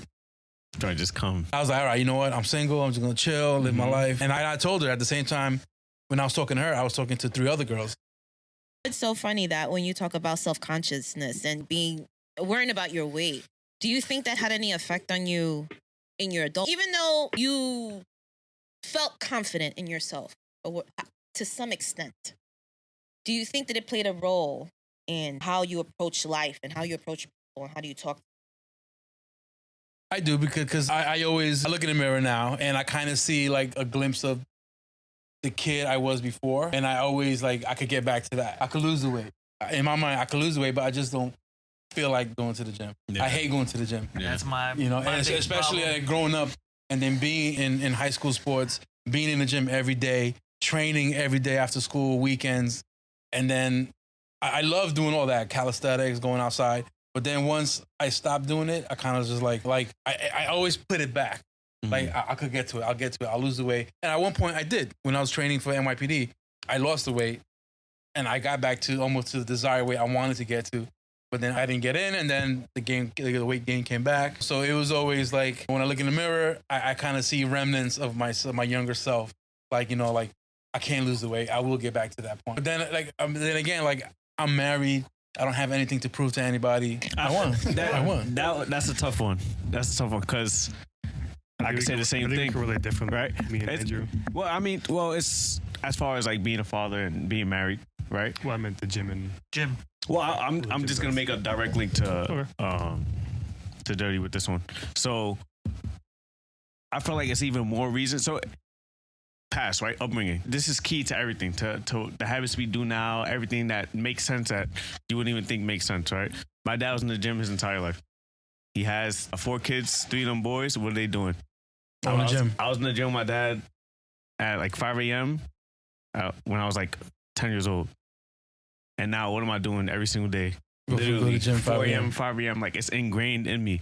But the idea that now when I became a husband, when I became a father, I was I can't. One, it became my peace because newborns are hectic. I was bro, that's your outlet. That's your safe space. That's your safe haven. I was able to relieve all that stress that I was building up at home and just kind of get rid of it at the gym. And I can still do that now. But you got to kind of find your why when it comes to that. You want to be able to show both of them because they're looking at you. So if they're looking at you and let's say you're not peak, you know what I'm saying? The copycats, the copycats, you know what I'm saying? They're gonna, oh yeah, chips, yeah, I'm gonna eat chips for dinner. I'm gonna eat chips for in the morning, whatever. All the habits, everything. And I don't gotta tell you this. Your kids are sponges. Yeah, my kids are sponges. So they're looking at all these healthy habits. So I think if you're not gonna do it for yourself, think about those who are looking at you, and that you could do it for them. And that might be enough motivation to get you to be all right, I can either lay here. It's every time I'm you know what, I'm gonna try to go back so I could prove to them. Because I do want to live a healthy life. Again, you're talking about gratification. You're constantly looking for it. It is annoying. But it's real. It's real. But it's real. Most men. Yes. But even I look for it. That's men in our system. You're learning about men stuff in a deep on a deeper level right now. I'm this is crazy. This is all new to me. I gotta chime in though. Because I was on the opposite spectrum. Okay, I was very skinny growing up and everything. Talking about school. So you mentioned something about how you were self-conscious in school. How did that play a role in your adult life? Being self-conscious. Jesse, I'll address it. Back when I was in school, I was a lot younger. I was a lot skinnier back then. And you were talking about how being bigger is something to feel self-conscious about. Being skinny is something to really feel self-conscious about as well, because people always assume the worst of you, that you're always weak and, that you don't match up to everybody else as well. You get all the same bullying, just it might be different words, but it's the same thing. You don't want to be skinny, especially as a guy, because, again, a guy scrawny. Man, like a man's man. Right. Or a Spanish guy, because your parents and grandparents don't think you're eating. Oh, yeah, that feeling's the worst. Every time, I wanted to, lose a little weight, and, I was like, what's going on? Are you sick? Yeah. You have a fever? Are you okay? Why do you not want to eat? Come. Grandma, I don't want to eat rice for the 17th day in a row. This is the reason why my stomach's like this. Come on, Grandma. Don't worry, I'm going to make you rice. But then the woman feels like she's not fulfilling her job. Yeah.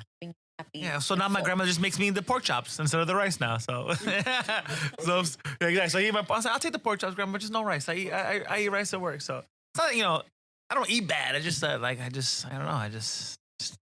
The commitment to going to the gym, I guess, is like my biggest lose weight and feel good about myself. Just like the biggest hurdle that I have to get over. Just doing it, I guess, and just even just losing weight in general for diabetes, it kind of thing runs in my family, and like heart disease and stuff like that. So you don't want to be heavy and have that on you because the heavy you are, it still sticks to you and stuff like that.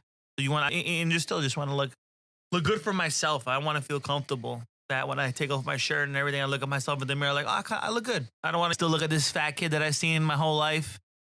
This is one thing I'll say. So I feel like the best advice for this type of situation where like you just don't have the willpower, or you're just comfortable. What it really is, you're comfortable. What I'm hearing from obviously both of you guys is that you want to get into shape, but you're just comfortable, right? Yeah. That's really what it is. So you have to get uncomfortable, but you also have to be willing to put the work in. But I will say this, just know that it's working. So let's say if you go 2 times a week, right? And you may not see the results right away. It's working. Because what's really working is your mindset is changing. And that's most important. So once your mindset starts to change, you'll start to see yourself in the gym more often. And if not in the gym more often, change your eating habits while you're at home. And then that also helps shed off get you the results faster. So that and the gym get you the results faster. Yeah. The gym alone with bad eating habits is the worst. It's the worst thing you can do. My snacking is probably the biggest issue. All right, we ate dinner. I'm sitting back, relaxed, watching TV. Let me have a cup of coffee. I may have a little crackers here and there, maybe a little slice of cake or whatever. Whatever's in the fridge. Some girls got cookies, man. They hit. It's terrible. Those are so bad. It's all comfort food, but it's all things you can literally live without. And it's better. 100%. The result of that is better gut health. Yeah. You know what I'm saying? Which is, as we get older, you start to just realize as the years go on, certain things you used to eat, you can't eat anymore. And you're like, yo, what the hell's going on? Yeah, this is understand what it is. This is it. Yeah, this is life, and you really just gotta adjust. But knowing that that first step. Yeah, just taking that first step, but knowing that it's working. Literally, even if it doesn't feel like it's working, it's working. And I wish somebody would have told me that when I first started. Because you expect results right away, especially now. Everyone does. And that's probably harder when you're older too, right? Yeah. I would assume. I mean, it's not hard when you're. It gets a little hard when you're older, but that mindset is, once you get that mindset, it's a journey. You have to find your way there. Well, we're used to instant gratification, and taking care of yourself happens over a long time. Like he said, he was going to the gym at 10 years old. Right. Yeah. So to him, that's a normal thing. I would literally watch my dad work out as a 10-year-old, you know what I'm saying? And then when I got old enough, he would take me with him. And I was just doing calisthenics for the longest. I didn't touch weights. I didn't want weights. My dad was no neck. He was mad, bro. I was like, yo, I'm not trying to look like that. That's not my ideal look. So I just stuck to calisthenics. And then he put us in boxing and Muay Thai for 5 or 6 years. And I kept us super lean, disciplined. And there's just all these things that, but basically I seen it at home first. And I think that's what mattered the most. But it's still something that you can acquire as an adult. We make our own decisions. We're accountable for our own actions and the decisions and the way we want to look. It's really and now that we're talking about health, I see on Instagram all the time, men and women, that they don't want to do the work, but they go get the surgery done. Yeah. Is that a cop out?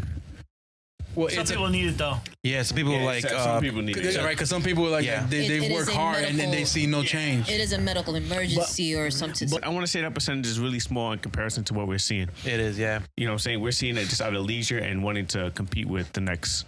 And when I say next, I'm talking majority of females, because guys are not really getting ab surgery to compete with other men. You know what I'm saying? They're probably taking tests or some type of steroid to enhance.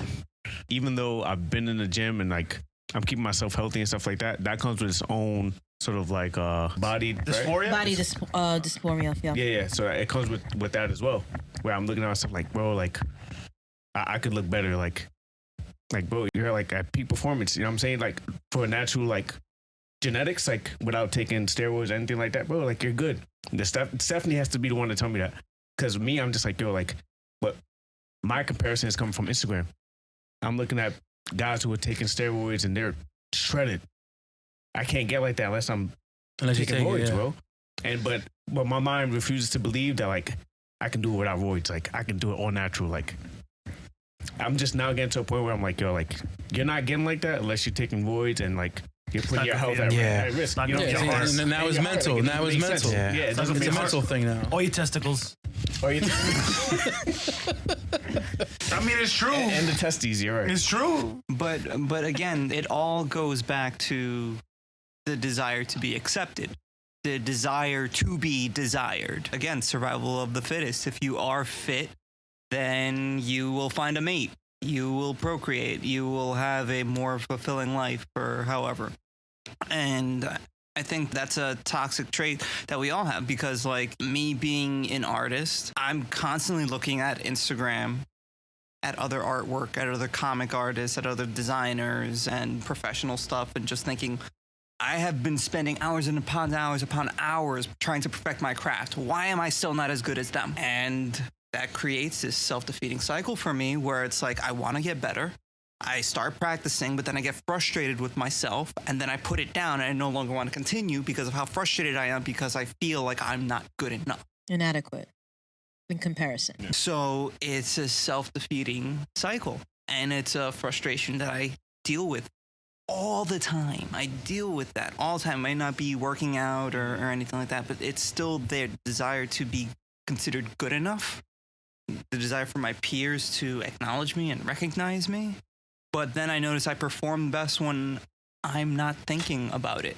When I have no pressure, when I'm doing it for fun, when I'm doing it for my own means and my own goals, and I'm not thinking about what somebody else is thinking, that's when I create something like, holy crap, I made that. So it's, again, when I find it within myself to be okay with myself, that's when I get better. Has anyone felt self-conscious about themselves at any point there in your lives? Who hasn't? I have a question. Yeah, I feel like everyone goes through certain stages in their life when you feel like you're not good enough, whether that's like a craft or your job or a relationship. I guess it's part of the human cycle to feel that way. But it also, like, it's up to you to also accept it, like, and tell yourself that I'm good this way and keep it moving. I know if it's harder for other people, but for me, I'm very critical on myself on certain aspects, and I guess it's a trait that I see as a flaw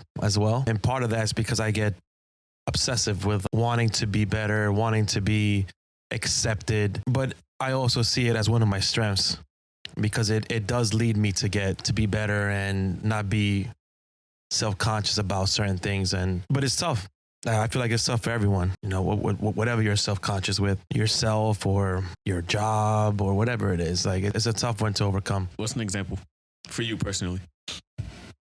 For me, it's been weight. I've always been on and off. Like, I know how to lose weight, but for me, it's always been hard to like see myself reach certain points where I'm like at my heaviest, and I start to think, all right, let me get back on track, and then I'll get back on track, but then I'll let myself go again. And it's just when I see myself in those like states, like I'm very critical of myself, but what keeps me a little happy is that Jen accepts me the way I am. So she's always telling me that I'm fine. Why she tries to push me to, go to the gym is because she hears me talking about myself. So for her, it's like, I don't want to hear you criticize yourself and be self-conscious about how you look and you're not doing the work. Yeah. So, but she's very supportive. If I tell her, I don't care about going to the gym, then she'll support me for my decision as well. But now it comes down to like, I'm at an age where I'm going to my yearly doctor visits and she's mentioning certain things about my lifestyle. So now it's not about what I want to do. It's what's best for me. So that's when Jen will interfere and tell me, all right, you need to work on this. You need to get back on track. But it's hard. It's not easy. And part of it is like what Andrew said about being comfortable. I'm a creature of habit. Like, if you know me, I'll order the same food at the same restaurant. I don't like change. So when you're putting me in a place where I have to change, I'm not going to accept it. It's going to be hard for me to accept it. So I guess if you have support it's easier to overcome these things. No, I agree. I mean, for me, ever since just growing up, I was always just a fat kid. So I mean, not to just continue, but yeah, weight for me has always been the same thing. Women, I guess in general, I guess one thing for me is always like being rejected. I'd rather just not worry about being rejected, and then just I'd rather not be rejected, and then being depressed about myself. I'd rather just not even try, which is self-hindering to myself to try to grow as a person. But it's still something that still something that I struggle with. Just meeting, I guess, like just talking to random girls here and there, or just saying hi. I don't know, it's just a weird thing. I'd rather just not get that negative emotion of rejection, and then I just avoid it. And I think that's just another something that's just self-hindering upon myself to grow as a person and meet somebody. From somebody that's been rejected a few times in life, it didn't stop me.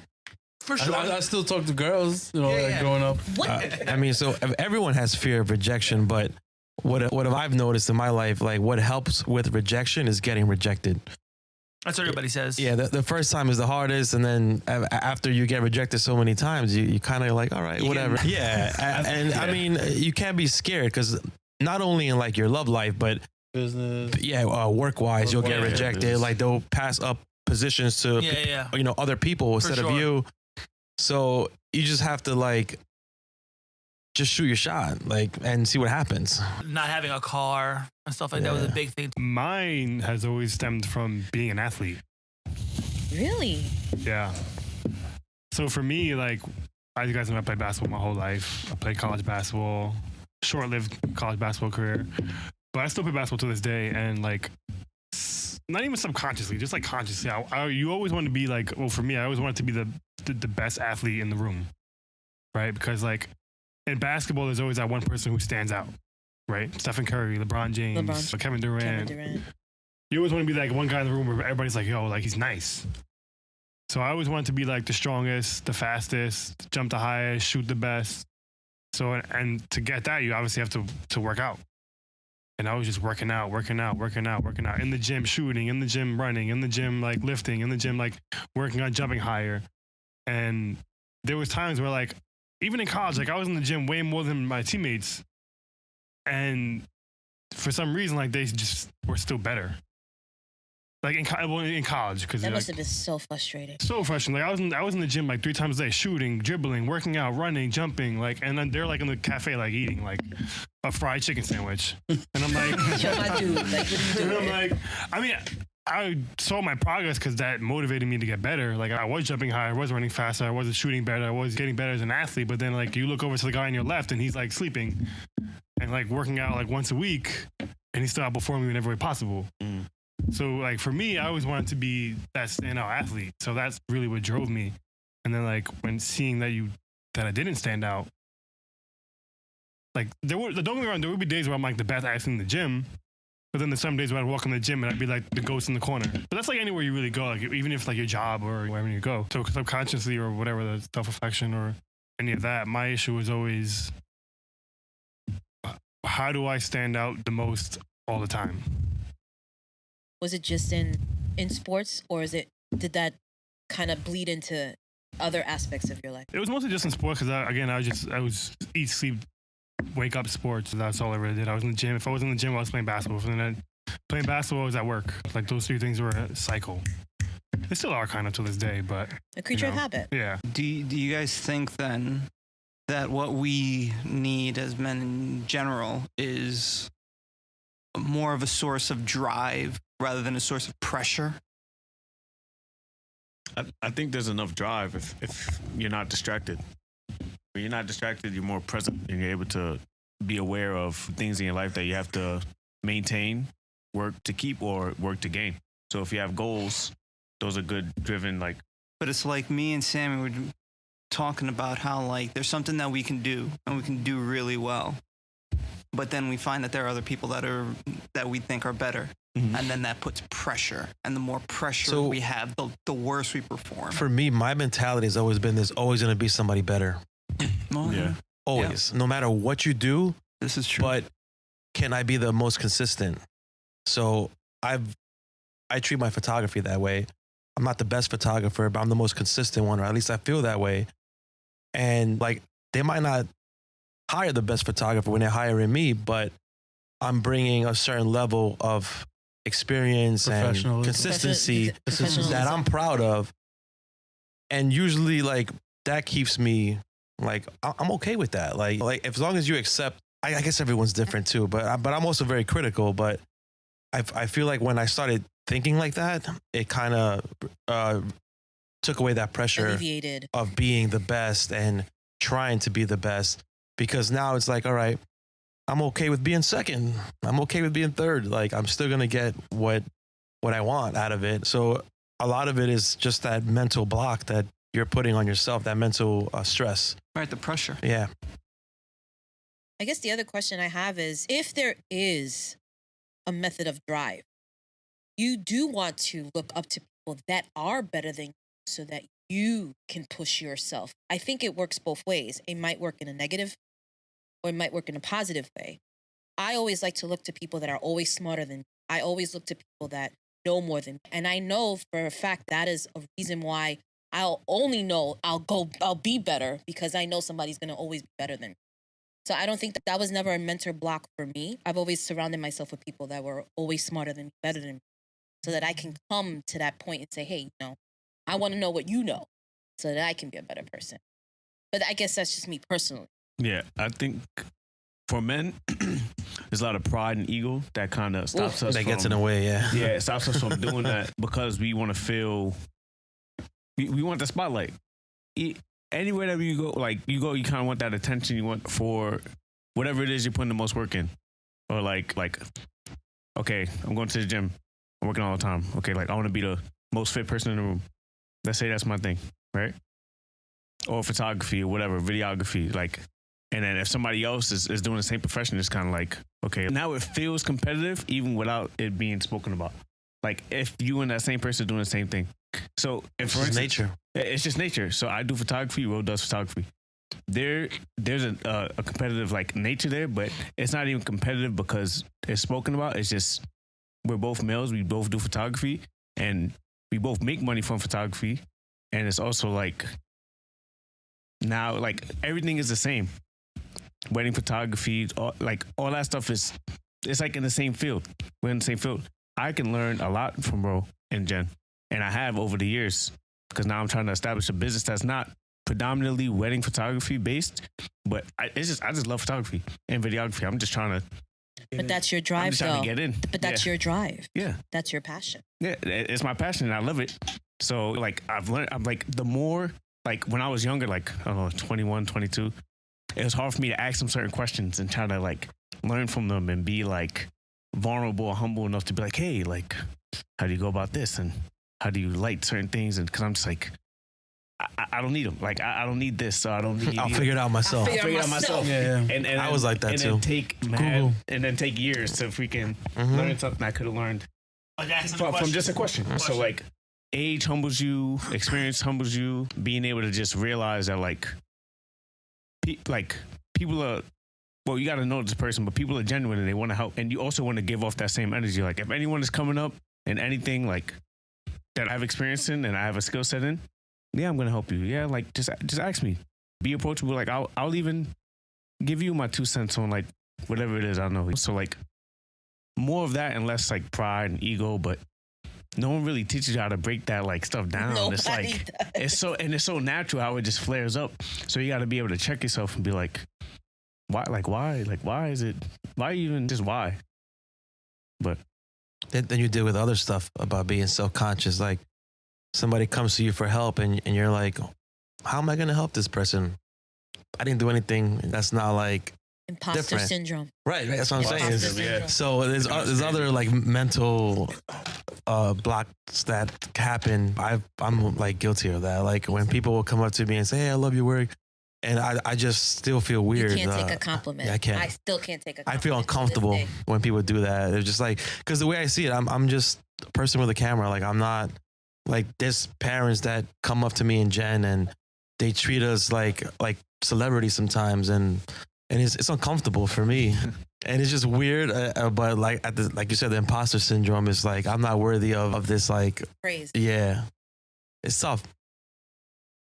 But sometimes it feels good though. You just gotta take it. I low-key feel that when I'm sending out contracts. No BS. No BS. Like, it's just weird. Like, because then it's like, do I feel like my work is worth this much? Or am I just trying to secure a job? So, like, me and Stephanie always go back and forth with stuff. Like, if I tell her about an opportunity that comes up, and I'm like, yo, first thing that comes to my mind is the number I know I'm worth, and I know what the process that goes into it. So, for instance, I just locked in a contract with a clothing company because she's just thinking about securing it. Like, so less is better for some reason. But I'm like, I know what I'm worth, and I like, this is the price. So I sent the contract out. I'm nervous as hell. I'm like, yo, Boom, you got it. Are they gonna sign? Of course, I got it.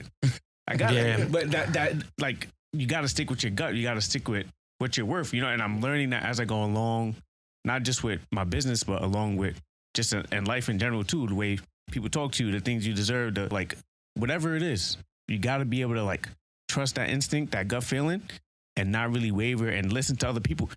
My wife is my best friend. If I would have listened to her, I would have been down $1,000. So I got to remember, like, I'm the head of the household. I know what it is, and I'm also in the trenches. I'm editing. I'm bringing the equipment. I'm doing the work. Stuff. So she's seeing it from the outside, like, is there hers of she's seeing the monetary value without like what it's really costing you, basically, which is your time and your experience. Entirety, not just money and me going for the day, the time spent at the desk editing and color correcting, setting up the gallery to send over to them and do all the preparation. So just but like I said, even stuff like that, like the imposter syndrome from being like thinking about when I first started to charging nothing, zero, and then charging $50 for, I think I remember doing a wedding for like $200 for like 8 hours. That's how I started. I'm saying, like, you know, like to us that sounds crazy, but like maybe to other people that may be like, oh, that's not that bad, man. That's bad. They're still trying to hustle you down. Yeah, they still say, yo, $200 for 8 hours for a wedding. Well, like what? Yo, that's wild. You'll have people be like, why should I pay you all this money for something that takes you 10 minutes to do? And it's like, it took me 10 years to learn how to do this in 10 minutes. Yeah. You know, so. Yeah. And you could apply that, like Andrew said, you could apply that with your experience in life too. Literally. Your worth. Yeah, that's the takeaway from that. I think it really boils down to knowing your worth. And I think that's the theme of the men's panel, is knowing that you are worth whatever it is, that you are worth that. And I think the importance of mental health applies to both in your business, it applies to life, it applies to your general health. And it's so important that you guys take a moment and recognize that you guys are special. There is something that you need to hone in and say, this is what's important about me. So in closing, I would like to go to each person individually. And I want you to tell me one thing about mental health that you feel is a hindrance. And then I want you to give me one thing that is a positive side of yourself. So I'm going to start with Jay. For me, mental health positively serves as a lane to express myself and not be judged by it, even if sometimes I believe that I could judge myself for things that I don't feel as much confidence in as. That's hard. Mental health is hard. Yeah. Life is hard. Yeah, I mean, I guess I just for mental health, positive. The positive for mental health is just having a lane that I could go to someone and talk to and not be scared, being open and free, and being able to discuss what I have in my heart that it's hard to explain outwardly amongst people in general, but having that one lane, that one person that I know that I could always go to and express without judgment, without fear. Negatively, I would say it's probably almost the same thing, just maybe just opening up in general, feeling that vulnerability and not being able to express myself on a daily basis and not be confident in myself, not feel worthy about myself and always looking down upon myself and just trying to change that negative mindset, that negative attitude that I am strong, I am confident, I am worthy, I am who I am, and that's who I'm going to be. And all I could do is just make myself better by trying, by learning, and by doing. Sammy, what about you? One positive thing about mental health is once you realize how important it is, that's when everything changes for you. Quick joking. Once you realize how important it is, that's when everything changes for you, right? That's when you realize how much thoughts control you. And once you become aware of that, that's when you start to change your thoughts, your mindset, your mentality, the way you behave, the way you do things, the way you look at things. You're more open-minded. You're more it just controls everything. I read it in a book somewhere. I forgot what it was called, but it was like your mind is your reality. And so, for example, you put two people in the room and you give them the same life. Chances are one's going to be sad and one's going to be happy. But why? Because their mind is different. One person perceives their life as amazing, and one person perceives like, I'm not doing good enough. And then once you kind of separate the two of them, you realize, like, I'm only as happy as I make my thoughts to be. And I think that's just very important. Something I learned is changing all my negative thoughts into positive thoughts. And once I started doing that, that's when everything just started to just flip for me. And that's just one thing I realized, like, how strong your mind really is and your mental health. I feel like one negative is the fact that once you find comfort within your own mind and start to get comfortable with negative thoughts, it's a dangerous place because now you no longer see them as a threat and they control you.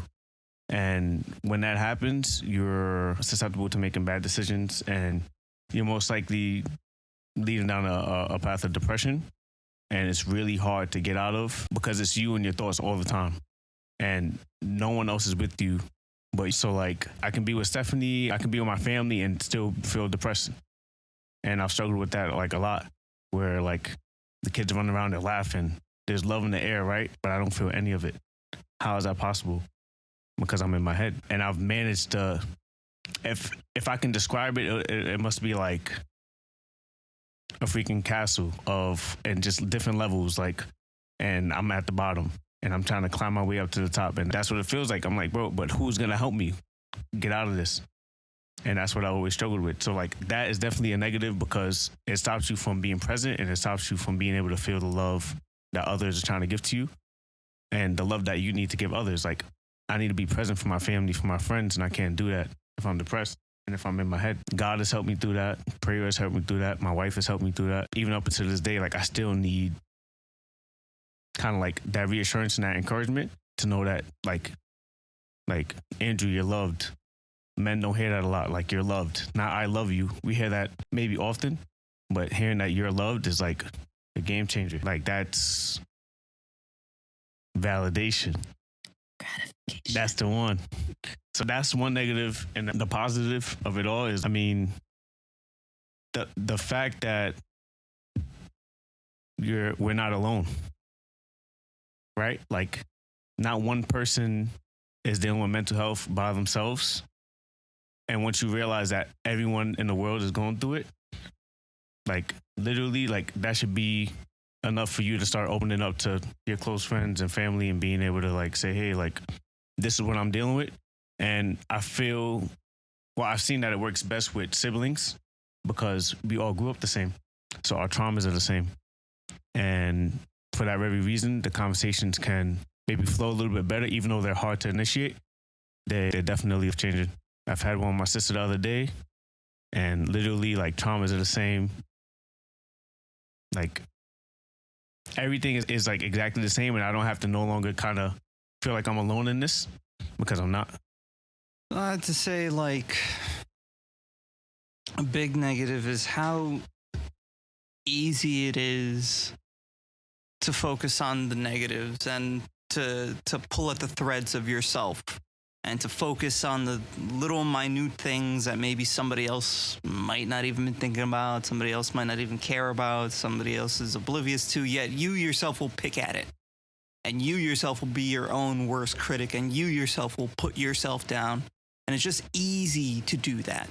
It's easier to be negative about yourself than it is to be positive about yourself. It's easy to put yourself down than it is to lift yourself up. It's easy to tell yourself that you're worthless, but it's really hard to say, no, I'm worth something. And we have an emotional reaction to those thoughts and ideas, which is why it sticks with us, because of how much of an emotional reaction we have to negative self-thought. But I think the positive is realizing that you're not the only one feeling these ways, that there are other people who feel the same feelings about themselves that you feel towards yourselves when you don't have to, and that other people more often than not will think a lot higher of you than you would think of yourself, and you'd never even know it. You'd never know that people might admire you or look up to you and find inspiration in you or say, wow, you did a really damn good job.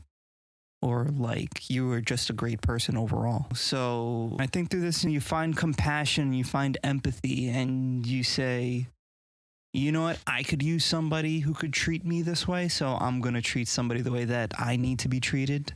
And hopefully in return, I get that in response. One of the positive things, I feel like growing up, I never heard my mother or like her sisters or brothers or their friends talk about seeing a therapist. Today, there's probably half the people in this room that go to therapy.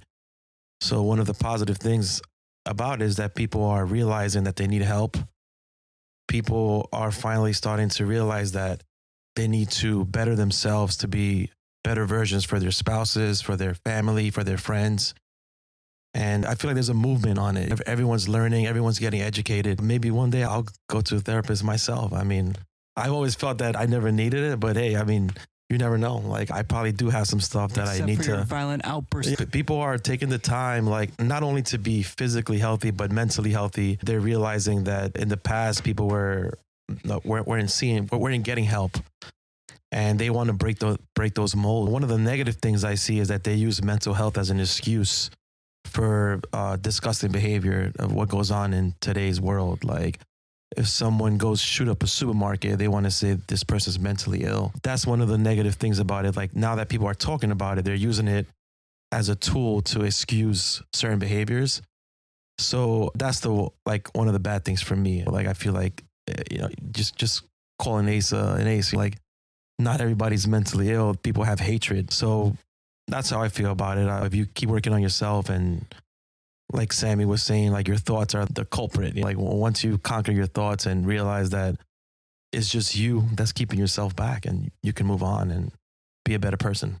One of the positive things of mental health is now we have all types of different therapies out there that we can go seek. Now we have medicinal treatments. We have people that we can talk to. They have different activities that you kind of release those stressors to get better. And a good example that we had, which is our parents never talked about. We see this growing up.